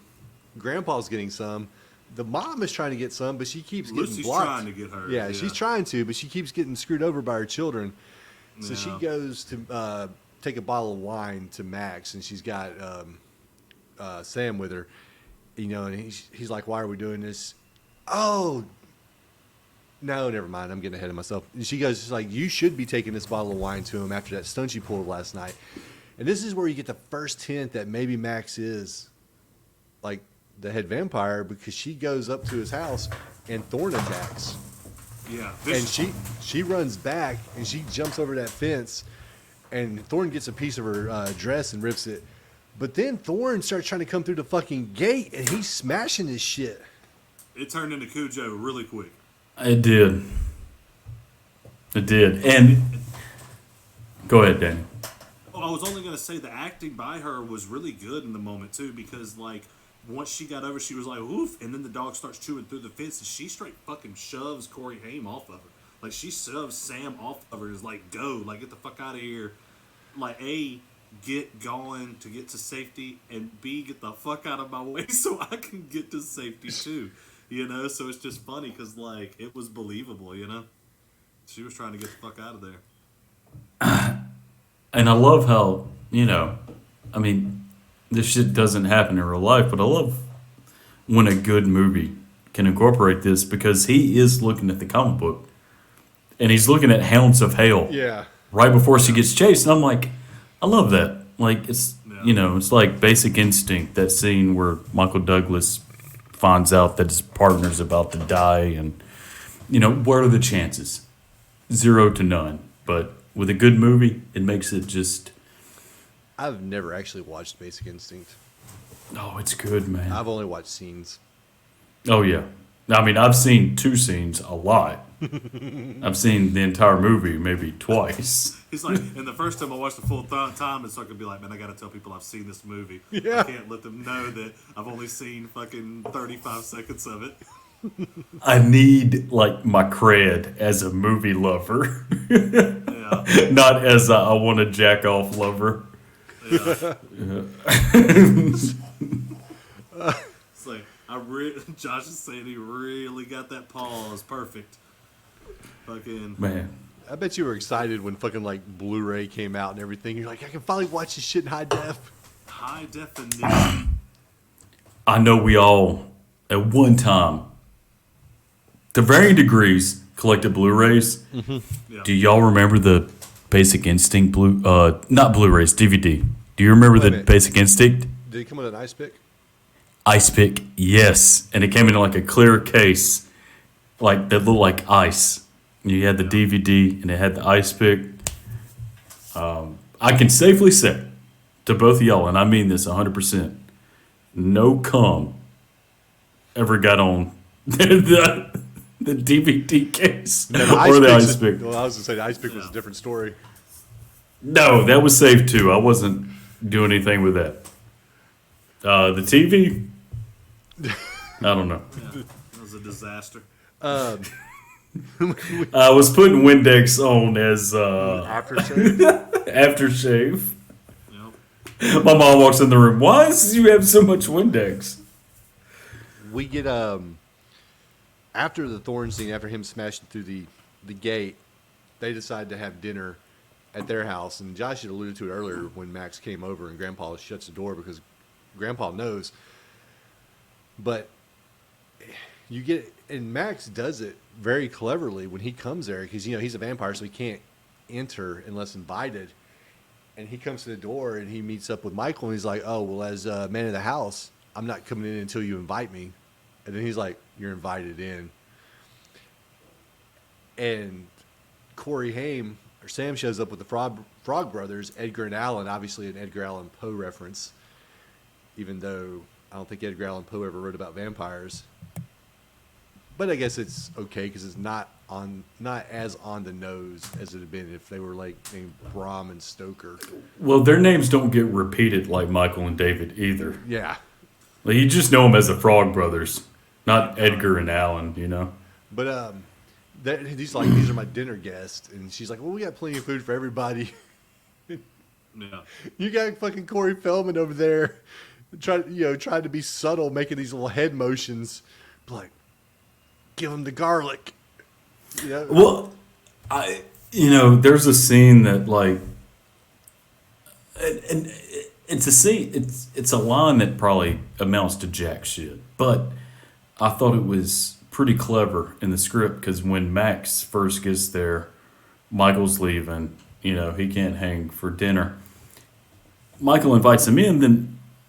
Then Max comes in, and then when he sees Diane Wiest, he says, "Is it okay for the guests to see the food before dinner?" And he's looking at Diane Wiest. I'm like, that's pretty clever. I didn't even. That is didn't even very catch that. clever, and that's some shit that's never. That's even very dawned clever of on you, me, but Josh. it is. Yeah, because Diane Wiest is like, you're thinking of a wedding. Yeah. He's like, oh, okay.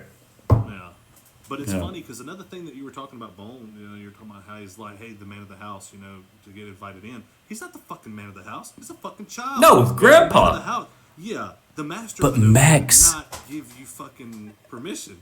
Max is scared of Grandpa. Yeah. Because, look, as long as he gets invited in, he's in. Right? Yeah. And once Lucy and Michael and Sam get into the family, he does not have to worry about Grandpa. I'm telling you, my theory tracks. Yeah, but it's just funny because my thing is like that's how it normally is. If it's like if you're invited into a place, you're good to go. But even Max himself is like, I won't come in unless the man of the house invites me. Like makes it alludes to that the owner of the house has to invite you in for you to be able to make come in or whatever. So, like I said, that was a little bit of a hole there. But to me, that's what makes this movie. Like, I can wax poetic about this movie till the cows come home. But like, this movie kind of plays fast and loose with the rules to its benefit. It's because this is 1987. Vampires. I mean, outside of Fright Night. Like, I don't really know many movies from this decade that were vampire movies, And this one, like, Fright Night's definitely one that I put up there with it too. I love that. I actually watched that this past Halloween season. oh yeah, Fright Night's a goddamn classic. But this one sort of acknowledges the rules. And Fright Night does too. Again, I know Fright Night does. I watched Fright Night on the reg, or at least on the background, you know. But this one does, but it doesn't. It acknowledges them, but it's not strict with them. You know what I'm saying? It throws out garlic. It does. Yeah. And look, I'm all down for that. I'm cool with like different things having their different sets where some shit will and some shit won't make it into the rules. The only confusion I was talking about is like he said it himself, where it was like this implication as we are as an audience learning about what this movie's rules are. They throw that out there, and it does make it feel like the owner of the house has to say this. Yeah. But he's not. So, like I said, and I know that's being a little nitpicky, but because I fucking love this shit too, and it might be what it is. He might have been. Now, this is where you can kind of think, like kind of riff with yourself on what they might have been trying to say in a scene. But he might have been trying to fucking play on him being a fucking 17-year-old cocky little shit. Anybody could fucking invite him in, but that might have been his real quick way to being like, I know that if I say man of the house, he's going to immediately answer that with inviting me in because he thinks he's the man of the house. Instead of having to awkwardly be like, can someone invite me in? I'm kind of a vampire. That's how I take it. Yeah. I just wanted to say we have spent a lot of time talking about man of the house, figuring out No, it's funny because the rules of.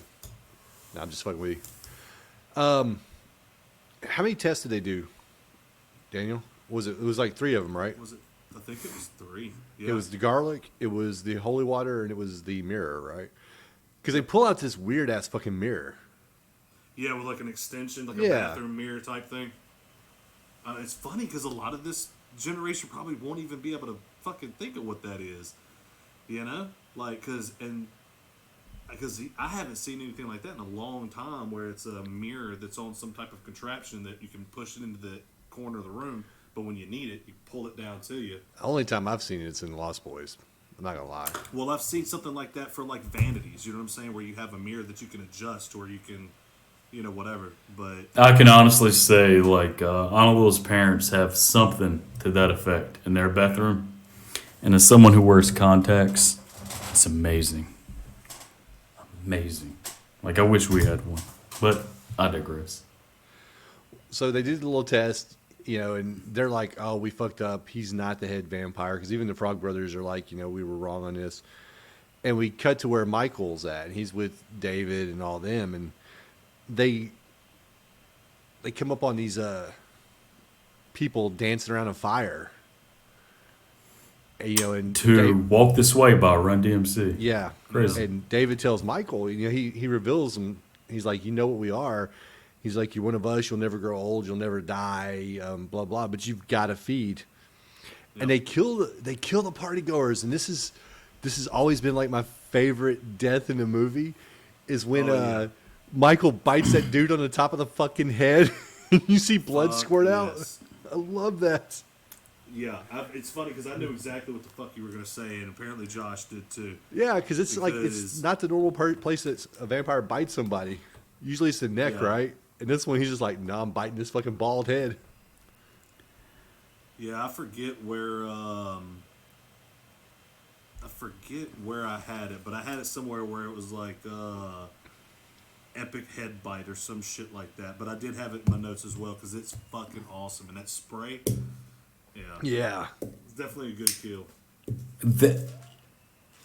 It's hard. It's hard to pick, but I think like when they take Michael up to this, I mean, it's just, like beautiful locations, beautifully shot.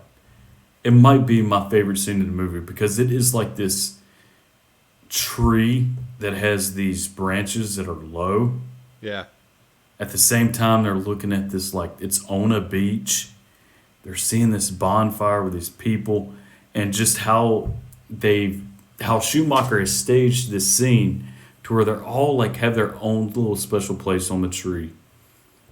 Kiefer delivers these lines as David, and the way Schumacher has framed it to where like they're talking to Michael, and then you cut to Michael, and it pretty much Kiefer says to him, without you seeing Kiefer, it's like it's time, and then you see Michael's point of view, and now they've turned, and now you've seen it, and now all hell breaks loose. Michael freaks out, and this is where you get the iconic line, you're one of us. Yeah. After they've done their killing, he rolls down the hill. They're standing on top of the hill again. You get this light behind them, and they're standing there, all four of these guys, and they're like, "You'll never grow old. You'll never die. You're one of us." It's so fucking good. Yeah, and So like good. you said, about all these iconic things about this movie, that's another one of them standing there. It is the shit. Mm-hmm. It really is. Yeah, they kill the party, and then Star visits Michael, and they kind of have a little spat, and she leaves. But then Sam's like, "I've got connections," and calls the Frog Brothers. Yeah. Hell, that's the ones to call. Shit. And, We're laughing, but fuck, man, he made the right call. we had forgot to talk about it, but when they gave him the second comic book was a Destroy All Vampires or something like that. The there's next day, Yeah, they're as like, they're still trying to fill him out. yeah, they're like, there's a number on the Hey, back. look, Sam. We only have like 4 other comic books. Like after this, like we're all dead. Well, they tell him they're like, our number's on the back. Pray you never have to call us. Yeah. And then he just immediately calls them over and over. It seems like, but I know, and their fucking advice is always the same: just stake your fucking brother. Yeah, kill your brother. Because remember, You'll he feel tells him better. Yeah, I know, right? Because he tells him, he's like, "Well, what if we don't know what if we can't find who the leader is?" And he's like, "Then you're gonna have to kill your brother. It'll make you feel better."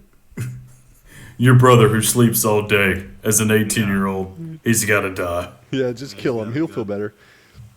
But they call the Frog Brothers, and they drive out. They take Grandpa's car, Yeah, and they drive out to the cave.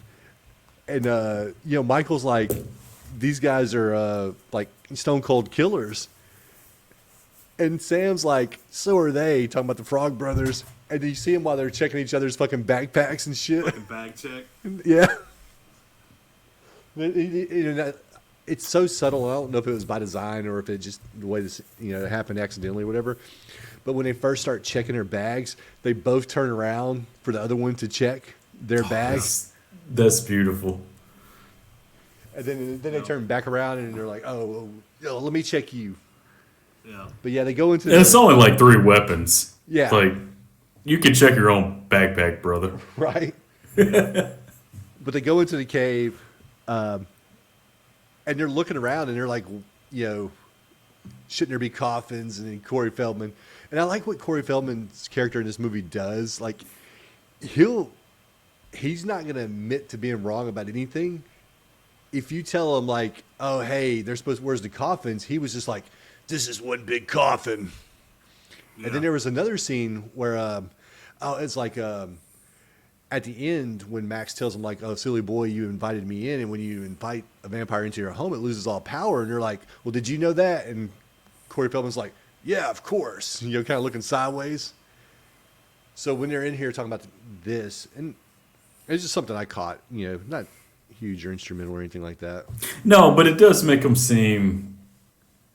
It's almost a comedic effect after the fact because they're right, but they're also like kind of full of shit, kind of 13-year-olds, you know, like. They're into it, they believe in it, they're ready for it, but they're actually just now kind of like being a little more informed on it. First day on the job. They've studied for the test. This is their first day on the job. And so it is like, of course I knew that. So that it is a pretty funny little thing. They make a comment about the place stinking, so I'm assuming that vampires stink. It's not just their breath. But then they find the vampires finally. They go climbing around and they find them hanging up. And they're like, well, we got to kill the head vampire. They're like, well, we don't know which one the head vampire is. And then Corey Feldman's like, first come, first staked. Yeah, And it's funny. My one thing, I'm sorry, Daniel. But one thing with the movie is like, and we used to talk about this a lot more. We haven't talked about it as much recently. But, high definition movies. When he gets ready to stake him, you can see that that's a gimmicked stake that's made to retract into itself. Yeah, I was about to say the same shit because I remember years ago you had fucking took a picture and sent it to us on the chat. Oh, that's and right. You remember because he was like, "That's the one drawback to 4K because then you can see things like this way clearer. Yeah, you know? can see the cables on Right. Batman in Batman 1989, whenever he would jump down. You could, in Terminator, whenever Arnold takes the X-Acto knife to his eye, if you watch it in high def, you can see that there's no blade in the X-Acto knife. Oh, that's crazy. Yeah, well, That's crazy. I've watched enough Giallos. I'm not watching this scene ever again. I will say this though. You got to watch the Beyond. There's 3 eye trauma scenes. Yeah, that's a no go, man. And I want to watch the Beyond, but I can't. But it is so funny though, because Corey Feldman's like, first come, first serve. I can't wait for the leader. It's like, hang on, brother, man. If you just take 2 seconds, you can define the leader just by the hairstyles. And Alex Winter is definitely not the goddamn leader with this curly ass, funky ass mullet. Like, there is no way nobody's taking instructions from him. You know what else you could have done in that scene? Like, if you're the Frog Brothers and if you're fucking Corey Haim. 3 of you have stakes. Exactly. Just everybody take a vampire. You have a 75% chance, because there's 4 of them, right? Yeah. You have a 75% chance of getting this right. Look, you can If just you're go, wrong, let's There's only 1 left. go all blondes. There's only 1 brunette. Let's go all blondes.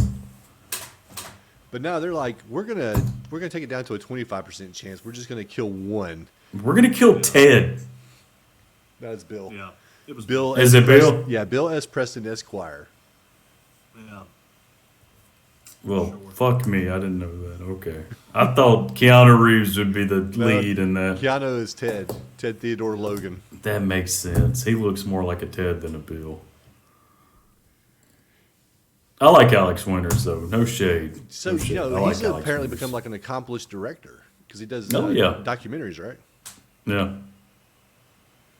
I think he did one recently that I watched that I rated on Letterboxd. No, I'm joking. Jesus Christ. He said, I think I only did about a 4-page essay on that one. They stake Marco though, which is Bill or Alex Winter. God damn it, Josh. No, it's Bill and it's Marco and it's They- Alex Winter. They stake Bill S. Preston Esquire, and Yeah. Doc from Young Guns wakes up. I'm just gonna start calling all the characters by different names from their other movies they're in. You mean, or as I call him, 24. Yeah, 24. Yeah. Call him the name of the show. When Flatliners wakes up, he's like, He's none too happy. "Yeah, you're dead meat. You're dead meat." I love it. And there was because didn't they say that in the Karate Kid also? Oh, yeah. That was Like you're dead meat, popular saying. and that was just that was like an '80s fucking saying. You're dead meat, Yeah, dead meat. Yeah. Dead meat. as opposed to the prison saying of fresh meat. Those two things mean completely different things. So they get the hell out of Dodge after David wakes up and they fucking bail out, right? And they get in the car and Jason Patrick's character Michael is passed the fuck out. Oh, So he's out, Star's out, Laddie's out. So Corey Haim, Sam takes over the wheel, and they're like, "Burn rubber," and he throws it in reverse and they almost drive off the cliff.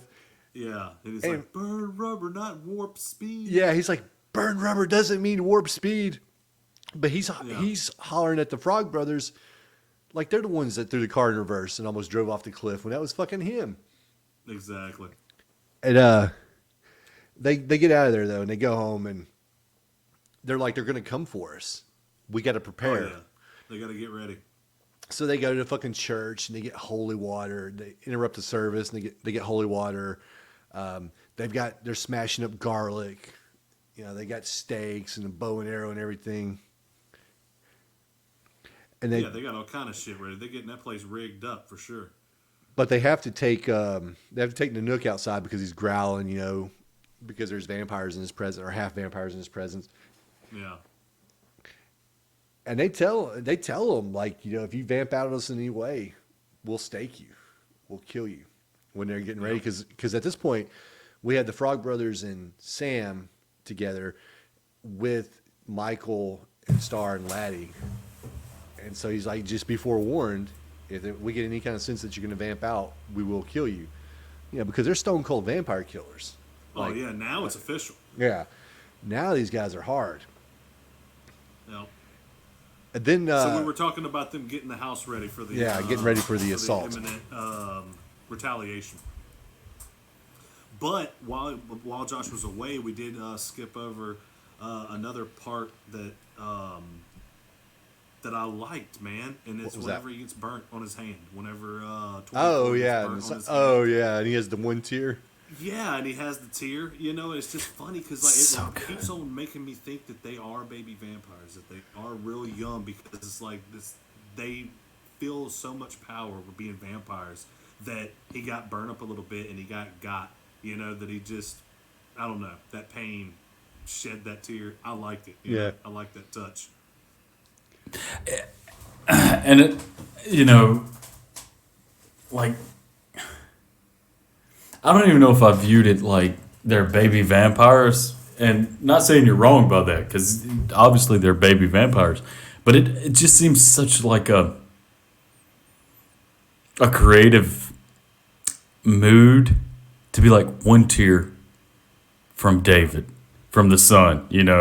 It's like it just works in this movie. Any other movie, one tear from a vampire, it doesn't. Yeah. This movie, it does though. Yeah. And that's the only time that sunlight comes into play, because a lot of times, sunlight is the final solution in a vampire movie. Like they'll get through, because even in like Fright Night, when you're fighting, sunlight comes into play at the end scene, and sunlight came into play, I think, in Near Dark. Interview with a Vampire. Yeah, Interview with a Vampire, when they leave Lestat outside. Yeah, so this is like the only instance in the movie where you get sunlight being a thing, so that like that part that's still like legit, unlike garlic, which gets thrown out in a few minutes. Like sunlight's a thing, but it never happens again, which was nice, because too many vampire movies probably end. I would say probably too many vampire movies end with sunlight being the, saving grace. Unless you're Twilight. Yeah, then you just sparkle in the sun. Sparkle, Jesus fucking Christ! All right, moving on. No Twilight. So they got the holy water, and they got the house and everything, and then they're waiting for him to show up, and they're like, oh, we got to bring the Nook back inside, and they go out and get in the Nook, and Star's like, they're coming, and then they free the Nook and they sprint back to the house. This caused me so much anxiety when I was younger watching this movie. This chase to see if the Nook, and everybody's, again, like this overhead shots to where you don't even need to see David. Like, it's even better that you don't see him, Yeah. And it's all just implied. And of course, Michael runs out, and as they're bringing the Nook in, of course, this is a movie. They slip, and they barely get inside, and it's amazing. We've all had dogs at some point, and we all know how leashes work. Why didn't he just fucking unhook the leash from the collar? Yeah. Sentimental attachment, I guess, to that particular leash. I guess. Because I was just thinking about that when I was watching it today, and I'm like, man, they're making this this fucking leash scene a lot harder than it has to be. Just pull the little latch down and unhook them. Yeah, I know, right? Just unhook them. Wait, here's the thing. The Nook seems like a good dog. Yeah. You don't even need a leash. Just let him outside. You're in the country. Right? Yeah. But the vampires infiltrate the house. Easily. Yeah, easily. They don't have to be invited in or nothing. I'm assuming. So my only thing, and this is what I thought in my head to justify this for them entering the house, was that since the head vampire was invited inside, they're able to come inside. It has to be. Well, yes and no.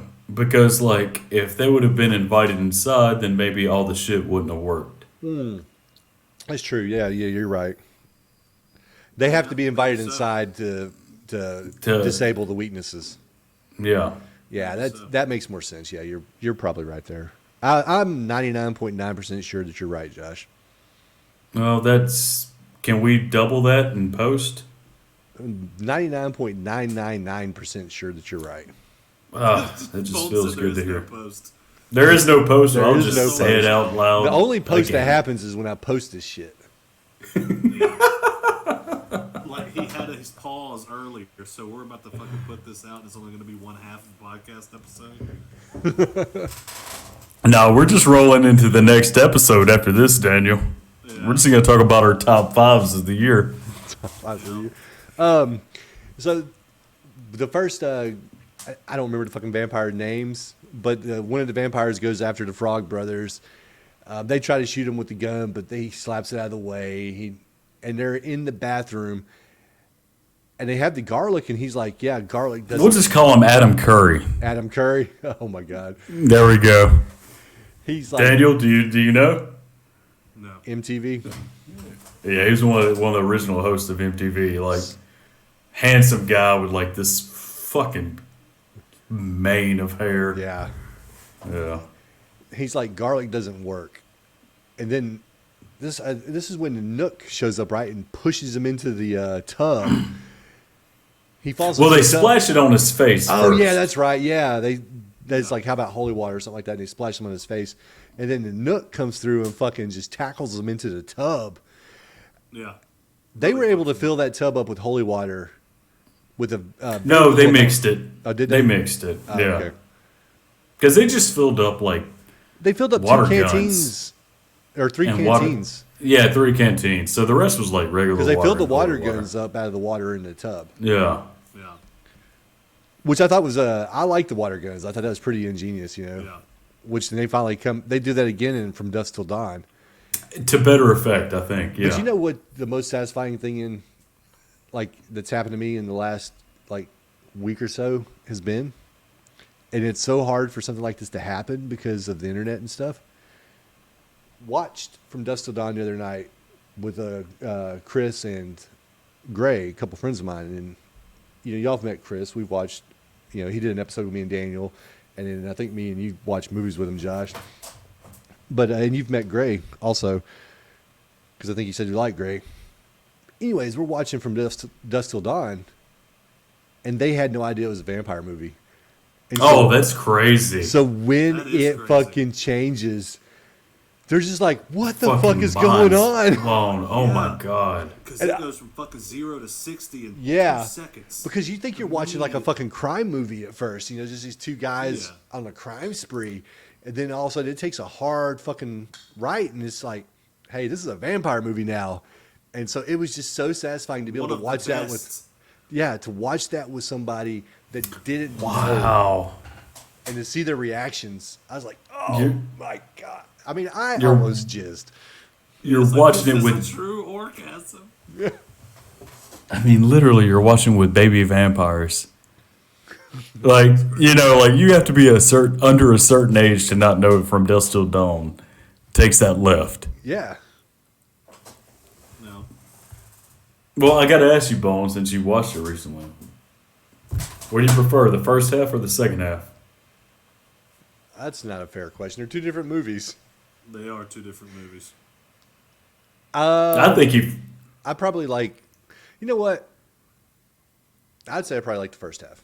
Dude, that's crazy because I was gonna say the same thing. Like if I had to, I mean, but it also depends on like your mood, But if you had to, if it was split, you could only watch one half of the movie ever. Yeah. The first half it's just all of that build up in the dialogue and the talking and the fucking humor is just fucking hilarious and it's just so good. I think you can But, take the man. first half of that movie and make a whole movie out of it, make it a 2-hour movie, and you would be enthralled with it. I don't know that you could take the second half of From Dusk Till Dawn and make it a 2-hour movie. And the second half only exists because the first half, Yeah. where the first half can exist on its own. Yeah. But yeah, it was just it was a fun experience, man. Like I said, you just don't get that nowadays with the internet and all. Like everybody knows everything No. about everything. Yes. Yeah. And to have two people that never had that spoiled for them, like, two people, that's pretty amazing. Because like you're lucky to find one person that doesn't. That's true. That's true. Yeah. So, anyways, I mean that has nothing to do with anything. Are we going to cover Still From Dusk Till Dawn? Maybe we should. Maybe at some point. We're covering this. Wait. What other movies are we covering in this block? Fright Night. Friday Night? Yeah, we were doing. Oh, this is a planned. Oh, okay. We this talked is a about planned this. block. Yeah, we did, Daniel. Welcome to the podcast. No, We message you sometimes on the internet. I knew that we had talked about like doing another movie like Lost Boys, and everybody jumped on Lost Boys when we first talked about it before. No, it was Friday Night, Lost Boys, and a third one because we never acknowledged this. We are taking a break from the four. We actually talked about it yesterday. Or was it? Whenever we did the Wolfman, we recorded it. I actually had a little monologue where I talked about our plans and everything. Like we want to do more episodes this year because we only got like 12 or 13 done. We want to get back to having at least 2 episodes a month, having 24 episodes at least in a year. That's the plan.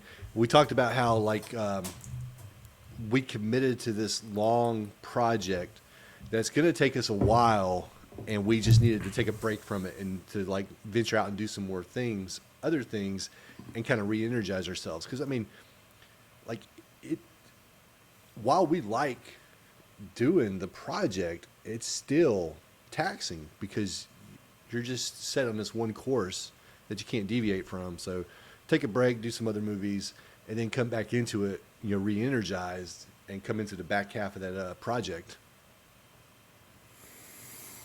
Yeah, I might have to take another break, really, and even in that second leg of the project. I wish we'd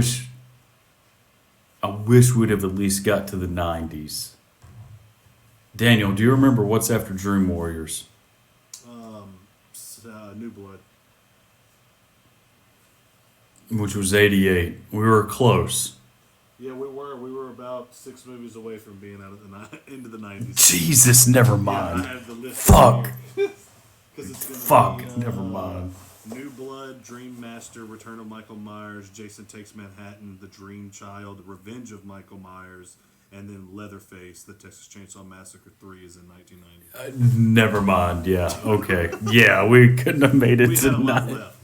But yeah, so and it is funny because where I agree with the break from that for just a little bit or whatever is because like my excitement level for fucking Lost Boys was through the roof. Yeah. Because it is nice to kind of. I mean, I'm excited to keep doing the project. It don't really matter what we're doing, but I'm excited to step away from that for a minute. Well, it's But, nice for all three of us to be able to do something different together. Yeah. Because we've been doing like But- 2-man projects to kind of give us something to do besides the big project that we're doing. Yeah. But that's not all 3 of us, and all 3 of us being able to do something different together it's just it's like fresh air, right? Yeah. It's nice Yeah. to not be tied up Yeah. to such a long project. But yeah, to answer the question and get back on track, well, yeah, I think that Dust Till Dawn should be the 3rd vampire movie. Should it or should it be another 80s vampire movie? I think we had talked about Near Dark. Now we covered Near Dark Who? You and Daniel? and Hayden. Yeah. This is a Remember, long time ago. because we talked about because you were like, "Oh, I love Near Dark." Now I've got one. If y'all are Hold up on, for it, maybe Josh wasn't able to do Near Dark and was like, I can't do it, but y'all go ahead and do it. Oh, it's all good. I mean, I forgot y'all did that. You're about to bring up Lair of the White Worm. no. I was about to bring up Life Force.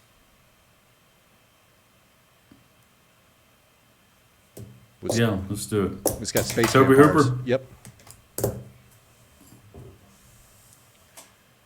You ever seen it, Daniel? I mean, you got the look on your face No. like you've never heard of it. No, I have heard of Life Force, but no, I haven't. It's space vampires. seen that one. Yeah. And that would keep us in the decade. Yeah, I don't really. Whatever y'all want to do. Unless there's another like 80s vampire movie that I'm just not thinking of. I mean, I didn't know that we would have to keep it to the 80s, like, but I can't think of. Well, we can do anything. From Dusk Till Dawn. It's fine.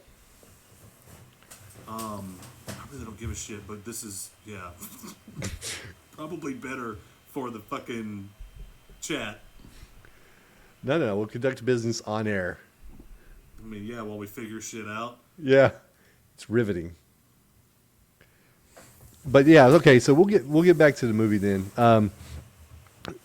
Now we got the Frog Brothers. They killed their vampire. Now we get Sam with his vampire to kill, and he shoots a bow at him, and he misses. And he's like, "You missed," and he's like, "Only once" or something like that. And he shoots him.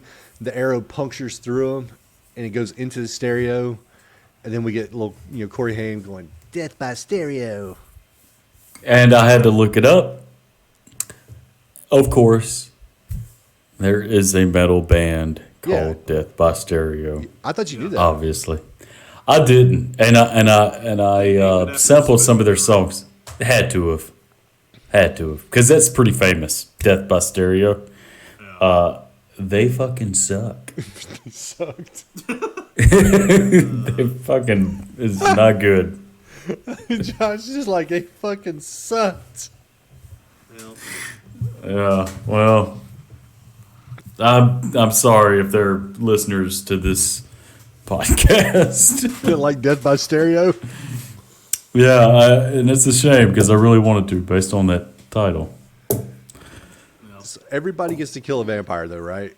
So Sam kills his vampire, Death by Stereo, hooray. And then we get the fight between kills a vampire. Nanook and the Frog Brothers. And then we get, while Michael and David are getting ready to fight, Laddie changes into a vampire. Oh yeah, starts causing havoc. Yeah, and they get ready to kill Laddie. They're about to take him out, and then Star runs out. It's like, no, don't you touch him. He's just a kid. These Frog Brothers ain't fucking around, man. No, the Frog Brothers are stone cold murderers, killers. Like, you don't fuck with the Frog Brothers.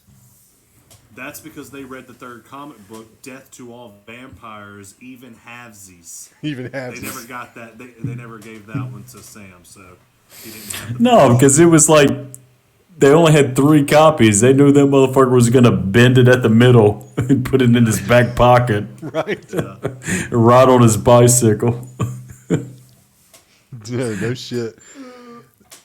The fight between David and Michael is kind of anticlimactic, though. I always think it lasts longer than it does. It doesn't. Yeah, I'm with you. I think it lasts jumping longer. each other a couple times. Yeah, David or Michael pushes David back, and then David says "my turn" and pushes Michael back, and then Michael just rotates and fucking He spins catches David around. himself on the beam, Oh, and yeah, then he catches himself on the beam, and then rotates himself and throws David into the antlers. Yep. It Thank is God for anticlimactic. Grandpa. And it's so funny You know- because Michael just seems like he just hangs out for the longest time before he's finally like, I'm gonna embrace this shit and use some of this strength to try to save us. Yeah. Like it's the fight reminds me of the fight from Big Trouble, where they're flying through the air at the very end. Yeah. And it kind of reminds me of that. And at the same time, it's like I said, like it does not last as long. And it's like Bones said, it's anticlimactic. But there is the scene. I don't even think he's looking for David, where Sam has the lamp and he's using it as light. Yeah. yeah. That is, it's so good to where he's looking in the corners, and then he finally sees him. I think that's Sam, or is it? Yeah, because Michael's knocked out, right? Yeah. Yeah. It's And he's so good. kind of freaking out and he's scared shitless. And Yeah. another thing, like you said, that's so good about that scene is because he's like you can hear him shaking, like all the shit Mm-hmm. on the thing. It's just making this noise, and he's like looking around. It's fucking. It really is. A good It's scene. so good. And then Michael does the classic. What is that? The classic of. You gotta give us more information than that. Well, he's like, I'm gonna let go of this beam and then adjust my weight and throw you into antlers to where they go in your chest. Classic move that everybody does. Yeah. And then like David looks like they really made him look 18. Oh yeah, they made him look innocent. Like he doesn't have the circles under his eyes anymore. Like his face is cleared up. Yeah. Like he looks like an innocent child, even though he wasn't. Yeah. But at one point they were. Look at it. I love it. I love this shirt. Did y'all make that? Yeah, I had Courtney make it, man. I had Courtney make it, and that's I saw it somewhere, and I was like, hey, I know that next shirt I want you to make, it's this, because it is the shit. Because I know that I only stood there for a second, but whatever. But it's the missing poster with all of them is like young and not. I love it. It's such a. I love it. It's so good. Does she still have all the shit to do that? Kudos. To make shirts, so yeah, she's upped her game since. Like, yeah.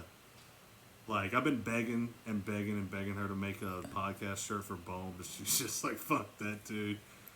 Won't do it. Ain't gonna do it. I won't do it, ain't gonna do it. But if she could make one of those, another one of those, that'd be cool. You know what I'm saying? But you already gotten the shirt. I'm still waiting on my first one of anything. I want the Lost Boys shirt. I'm not talking about. I mean, you're not going to get a very unreasonable thing shirt, Bone. I'm not Just getting He anything. will when he comes by. When he comes by and says, hey, we'll have it for him. But here's the other question, though, right? Yeah. Since when does antlers kill vampires? Because Well, I think it's just it is straight up Bone. I'm assuming they just like the stake through the heart thing is just more of a sharp object through the heart. Because why is it got to be wood? I don't know, but Because if it had to be wood, then wouldn't it be like then there? What's to say like, oh, it's got to be oak or birch or cedar? I don't know, but it has always specifically been said wooden stake. Well, you know how Dracula died in the original Bram Stoker's novel. How? He has like I think it's his throat's cut. Oh yeah, you've told me that. We talked about that on our Dracula episode. But anyway, but I was just making the comment, because that is one of the things. It's like but I don't know. Maybe it's the natural aspect of it that antlers are a natural thing, like wood is a natural thing. Yeah, like I said, I just assumed that you had to pierce the heart. That was that's the way I took it. But like we also said earlier in this movie, it is nice whenever vampire movies kind of do their own thing, and maybe with them it isn't steak, or wooden. It just needs to be, whatever. But Well, I know one thing. David's not the head vampire. definitely not. Because after he gets killed, Michael's sitting there and he's like, "Don't let him see me. Nothing's changed." And And now then I'm really hungry.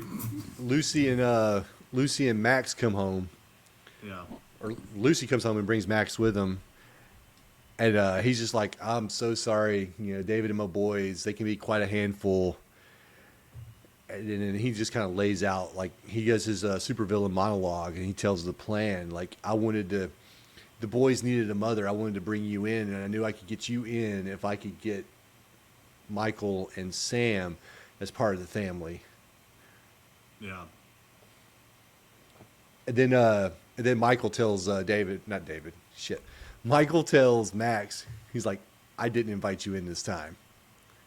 Yeah. And see, now he's all badass. Yeah. And he's like, well, the jumping thing worked last time. Let me jump at this motherfucker and see how it goes. And it does not go as well. He gets knocked out pretty easy by getting thrown away. Yeah. Because how many times does he get like incapacitated in this movie? A lot. A lot of times he is like crouched down in a fucking corner. But it is funny. Yeah, but fucking the head vampire, Max, was about to fuck everybody up. He was. Everybody was fucked. Yeah. He was. He had kicked all their asses just as like an appetizer. Oh yeah, and then he did a Yeah. little tongue flick at Lucy. Yeah. That's so weird when people do that. I've always been When he went- weirded out by the tongue flick. Yeah, where he's like just to show his fangs. Yeah. And then Max gets a hold of Sam, and then you hear the familiar sounds of Grandpa's truck. What? El Cachara or whatever. But yeah, his horn that he plays throughout the movie. And he knew something was going down because he just drives through the front of his fucking house, Yep. smashes through it, and then Michael. He's like, I hope I got my aiming right. Right. Well, Michael takes and throws Max towards the truck, Yeah, he does do that. Yeah. and the stake goes through him. Again, So Grandpa got to kill a vampire too. Grandpa was prepared for this. I mean, it is what it is. Grandpa was on the up and up. And When then it comes to vampire hunting and knowing vampires, but not on the up and up when it comes to being a father. Like, well, he didn't Well, I have time mean, to really. his prepare. daughter's 37 years old. I mean, but hey, look, Still protect him. he's laying pipe like Super Mario, and he's fucking killing vampires. 2 out of 3 ain't bad. I will say this: you might have changed my mind because thinking back on True Blood, banging a vampire might be an exciting thing that some women like. And he's like, I was hoping she wouldn't be a fang banger, but I'll just go in here. No, he was plotting, man. He was plotting the entire time. That's the reason why the next time you see him, he is building the fence with the. Yeah. Those are obviously stakes. Yeah, I mean they're cut to very sharp points. Yeah. Like, what do you need stakes on your fence for? I mean, why does your fence need to be pointed? Yeah. You can just fucking put posts in the ground and make a fence. 'Cause You're Yeah. making these not razor sharp, but super pointy wooden logs. And then, Josh, what does Grandpa say? I know you've been waiting. Well, look, I've got it written down in my notes because I didn't realize how much I loved how this movie ended until I watched it yesterday. Cause he comes in and he opens the fridge and he was like, the one thing I can't stand about this city. And then you cut to Sam, Lucy, and Max, and it's shot in this way to where they've got soot all over them from the chimney. So Grandpa opens the fridge. You see the fridge light on them, and then he pulls out a root beer. And he's like, the one thing I can't stand about this city is all the damn vampires. He closes the fridge. It cuts back to them, to where the light from the fridge goes out and you see their silhouettes and you see their expression a second before he says that. And then you just see their silhouettes. Cuts to black. Fucking, it's so goddamn good.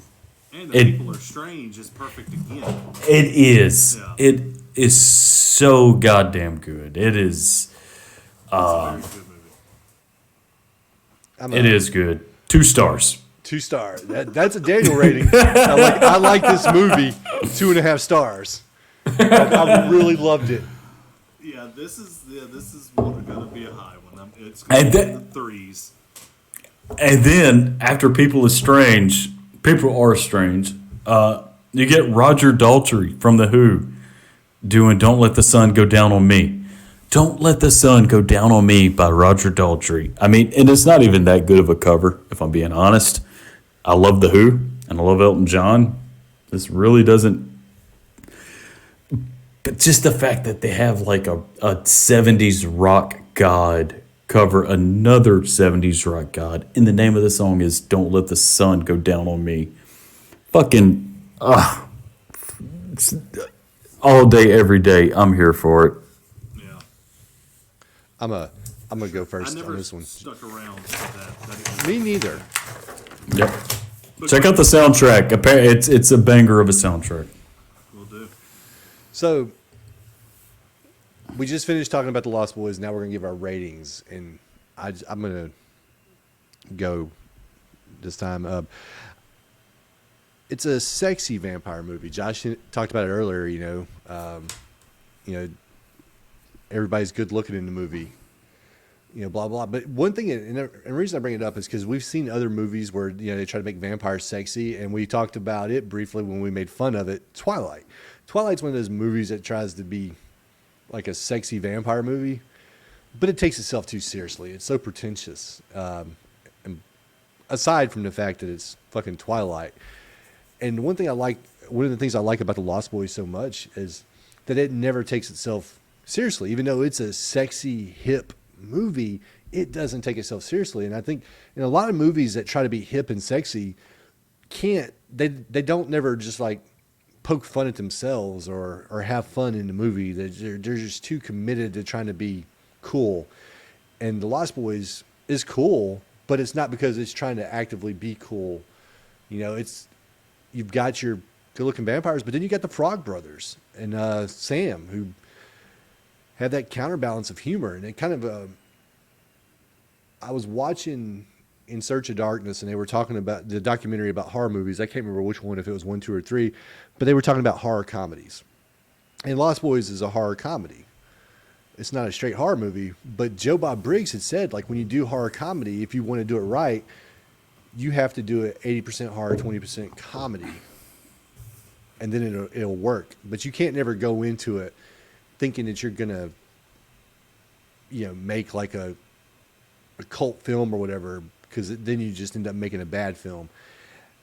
Yeah. And I just like the way that the Lost Boys is made. I think it, like I said, it's cool, it's hip, it's very 80s, but it also has a fun side to it.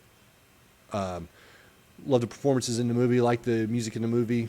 My dream was to be an oily sax player, but it never happened. I just could never get the body for it. 4.5 stars. Yeah, it's funny because when it comes to Lost Boys, like, this is the pinnacle of, like, if you say vampire movie, Lost Boys is the first fucking movie I think of every time. Now, obviously, there's a couple of other good ones that pop in as well, but Lost Boys is, because like I said before, whenever I was introduced, I went from Interview with the Vampire, and then Lost Boys, and I was also a young person. So Lost Boys with teenagers and everybody having fun and doing shit they wasn't supposed to, and all these things related to me more than 1,000-year-old vampires, Yeah. that type of story and lore. So Lost Boys has just always been so, I fucking have loved this movie so much. And I know that you had said something about Twilight. Like, I don't blame Twilight people, because it's not for me at all. The sparkling, as soon as I heard that, and it was like, hold on, the sun don't kill him, I was out. And that was the first thing I heard about it. So I never gave it any type of chance. But I don't blame a person for trying to take a different direction, trying to reimagine vampires and doing this different thing. And it was like a romance novel type writer.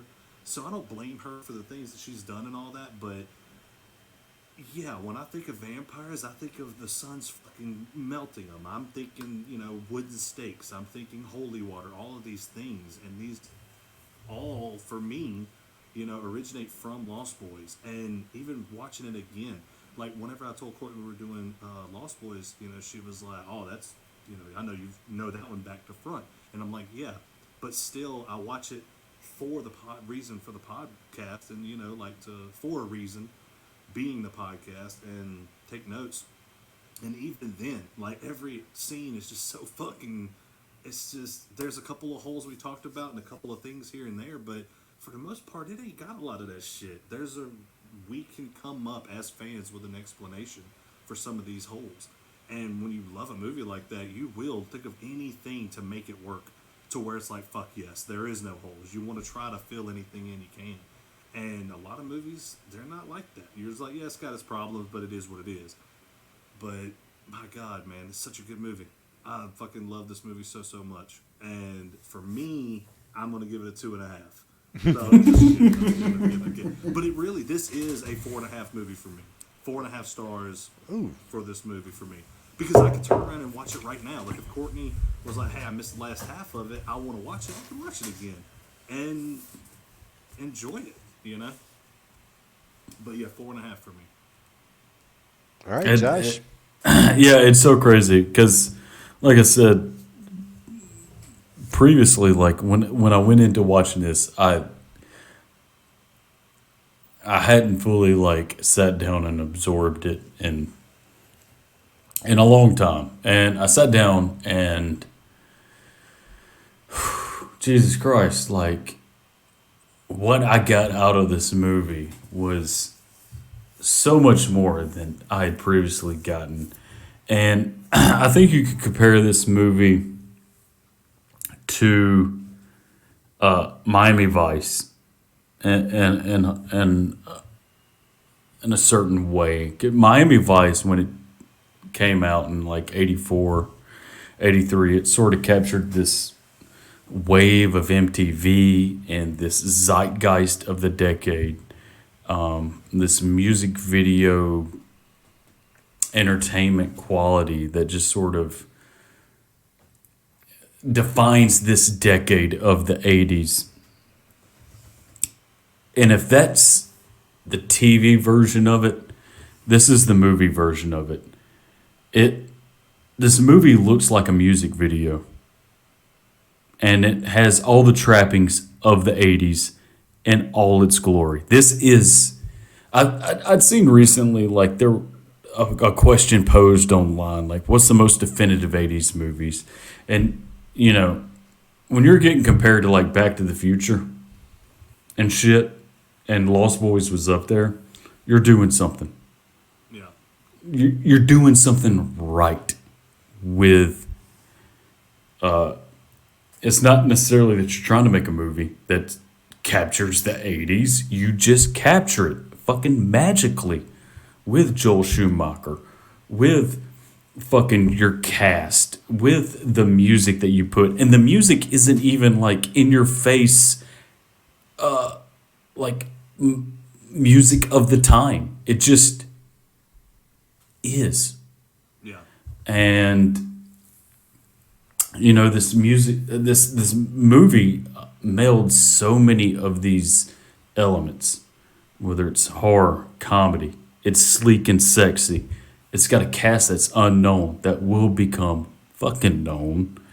Not to mention that Diane Wiest was coming off of, I think, an Oscar win from a Woody Allen movie, and she agreed to be in this movie. We just it adds to this movie's gravitas. And it's, you know, it's like Bone said, it's not pretentious. And now, like, if you tried to make this movie now, you can't do it. It would be goddamn sufferable. You are right. I mean, it would be the worst.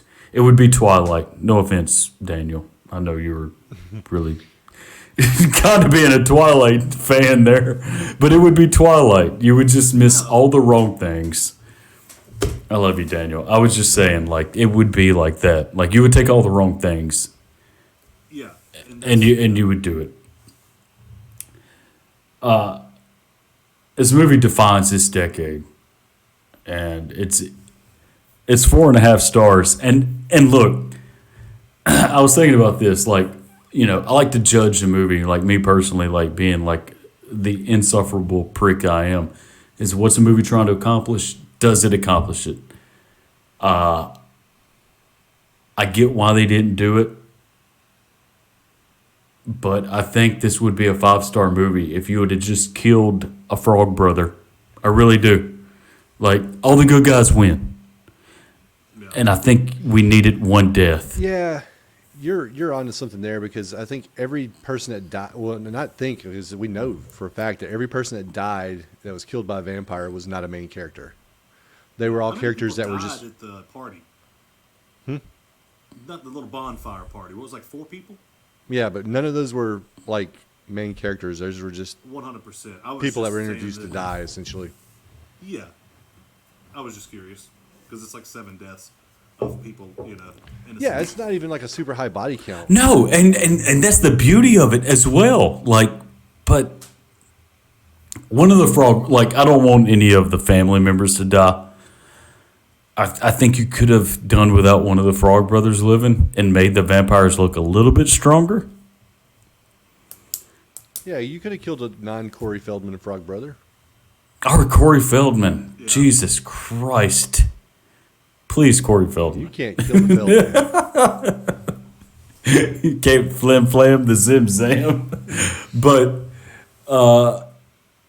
yeah,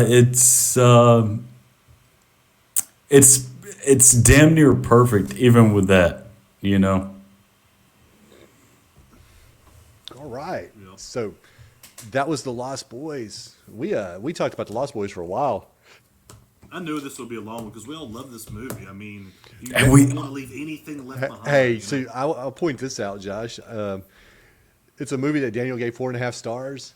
So when we got past hour 2, he wasn't like, "We got to wrap this up."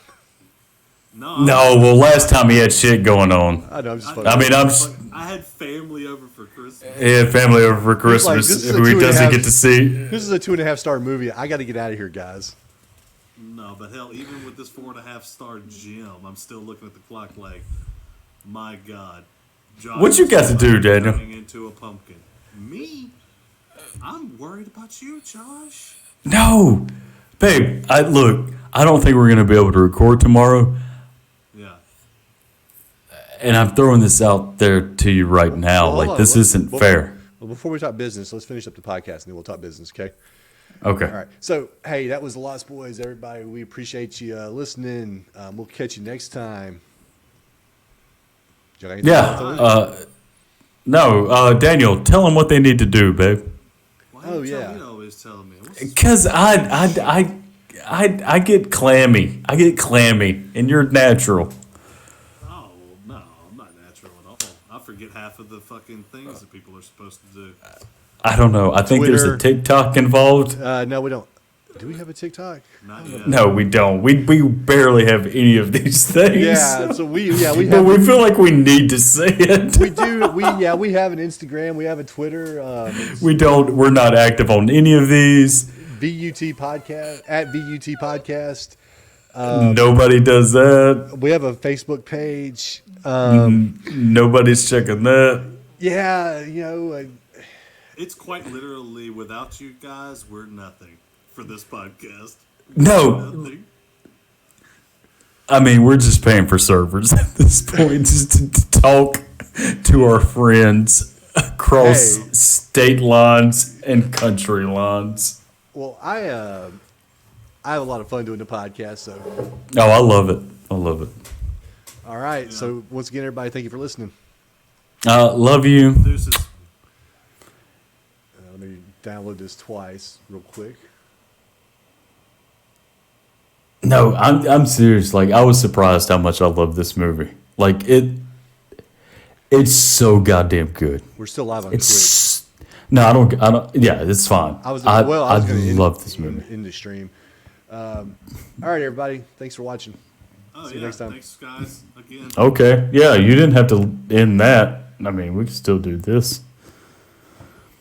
Okay, We're then just- I'll leave it up. Then you get a peek behind the curtain. Yeah, no, but yeah, I was saying, Daniel, like I don't know if I'm gonna be able to record tomorrow night. Maybe, I don't know. Like I don't know what's cool with this shit, But We talked Hold about. on, hold on, Bone. oh, Let him I'm get through sorry. the thoughts Sorry. completely. no, I was just saying, like I'm I would. still confused. No, but Bone wanted to do like a year-end review. Yeah. And I'm thinking like, because look, I'm getting to talk to my friends and hang out with my friends. This is a little slice of heaven for me. Like, let's just talk for Twitch and let's just what are our thoughts on the year now? If I can't go tomorrow night, I got to go do some. I can't do it right now. Actually, I got to go do some grocery shopping. I have nothing. Oh yeah. I wouldn't be able to jump into a whole nother big thing right now. Like- I've been tied up for the podcast since noon, you know. And now the boys are both home, shit like that. So, yeah, like I said, even though I'm in a movie we're checking out a movie that I love, I'm still looking at the clock, you know. You gonna go play catch with your boys? No, but I am gonna go spend some time, which is equally as important. What about? Can we talk about the other thing now, Daniel, or not? Well, no, I was trying to let Josh finish his Oh. point in why he was talking about. Continuing on right now. I didn't know. Well, no. I didn't know for that's another what- 3? I didn't even know that's what he was trying to. No, I couldn't go for another 3. I was just gonna see. I was gonna see what's his favorite movie of the year. Oh, We can just talk about that. oh no! Save that shit. See, Hey. that's the other thing. I thought that we'd agreed to have that as an episode. Yeah. Because the plan was Josh was thinking is to make it like a yearly thing where we do an episode where we talk about the year, like, and so not necessarily movies that came out in 2023, but just like movies that were new to you that you hadn't seen. Maybe there were blind spots, or like maybe there was an album you didn't listen. Just whatever you want to talk about with that year for you, Within like the past year, 40. yeah, exactly. And it wouldn't have to be like a super long episode. Yeah, I mean, I get that. I don't know when I would be able to cover that. Well- Like, I don't know if I can go tomorrow night. Well, that's what was I getting might at. not even be able to do tomorrow night. So We that were was talking like, about what about possibly you doing it in the morning, not tomorrow morning, because that'd be a quick turnaround for you and you'd be dead tired. But we're talking about, like, you know how we watch movies sometimes at midnight for us and in the morning for you? What if we did that? Yeah, as long as, like, I'm not taking Isla to school, I can hop on. Yeah, at like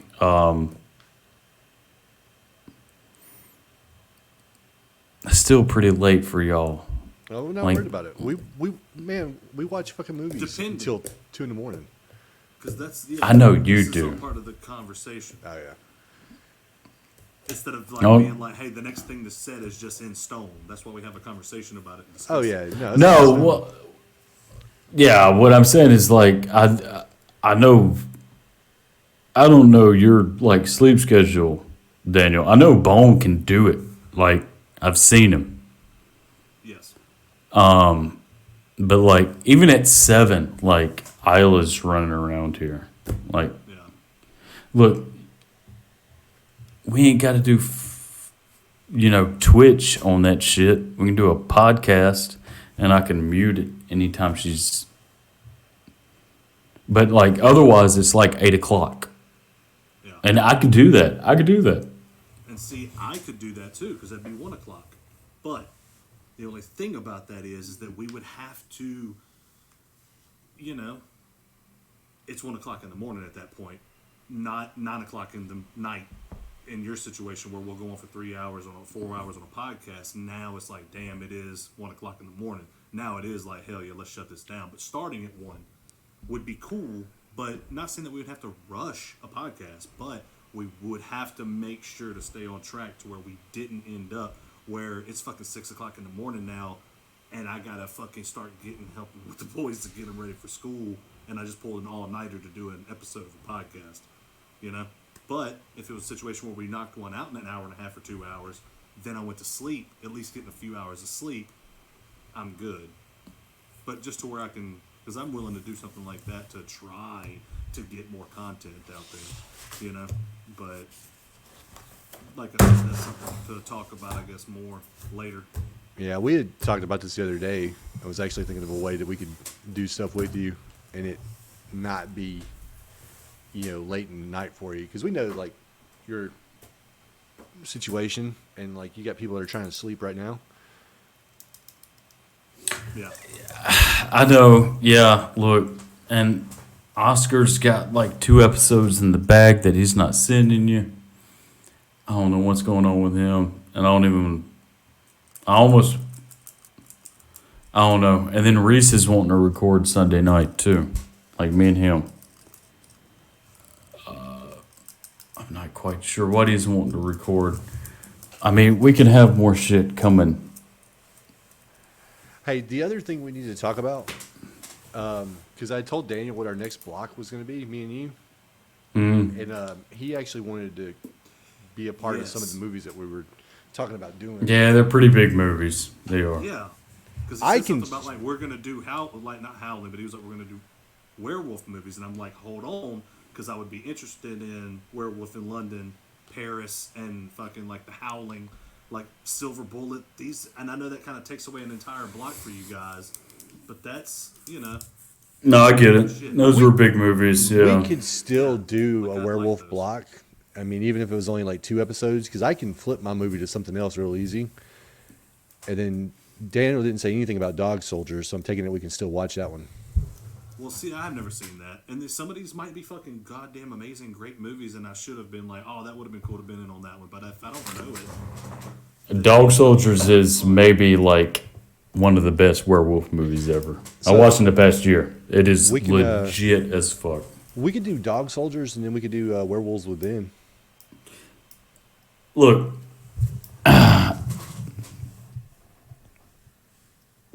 Daniel, do you want to be on a Dog Soldiers episode? no, because I don't want to keep keeping y'all from y'all's thing. What we could do is we could do a Well, look. Vampire 3 and then a Werewolf 3 and do that. I've been lucky. Interested in on that. I've been lucky. Y'all been covering dog shit movies. So that's just what I'm asking. Yeah, like y'all been covering movies that I'm like, go ahead, playa. We've been covering classics. But every single movie that we do cover, the first part of the conversation when we start discussing them is we need to find out if Josh is okay with these movies.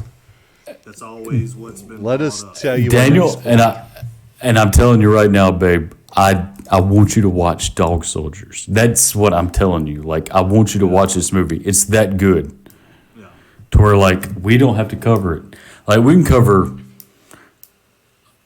other werewolf movies that aren't on the spectrum. We can cover Ginger Snaps, which, yeah, that's another one. Yeah, are you know, I've whatever. never actually seen Ginger Snaps. I just watched it recently. I know. I remember you talking about it. Yeah, but I will hold off on Dog Soldiers, Daniel, because you should see it, and this will give you an excuse to watch it. Well, we could just. I mean, if you want to, we could always just pivot to a new topic. Okay, we can pivot. But let me tell you what me and Daniel's next topic planned on being, so you don't accidentally pick the same thing. He's not. I know. We're gonna do Vincent Price movies. Josh just fucking shakes his head. He's like, nah. Have at it. Have at it. Yep. All right, so well then, yeah, we're in the clear, Daniel. We can do whatever fucking we want. I do wish I was on the Toxic Avenger episode. Like, I forgot y'all covered that. We thought that would be one you wouldn't be into too, Why? That's It's- fucking. because it's cheesy trauma movie. But anyway, y'all be good. We'll discuss any other things that we might need to iron out on the chat. All right, Deuces. all right. Peace.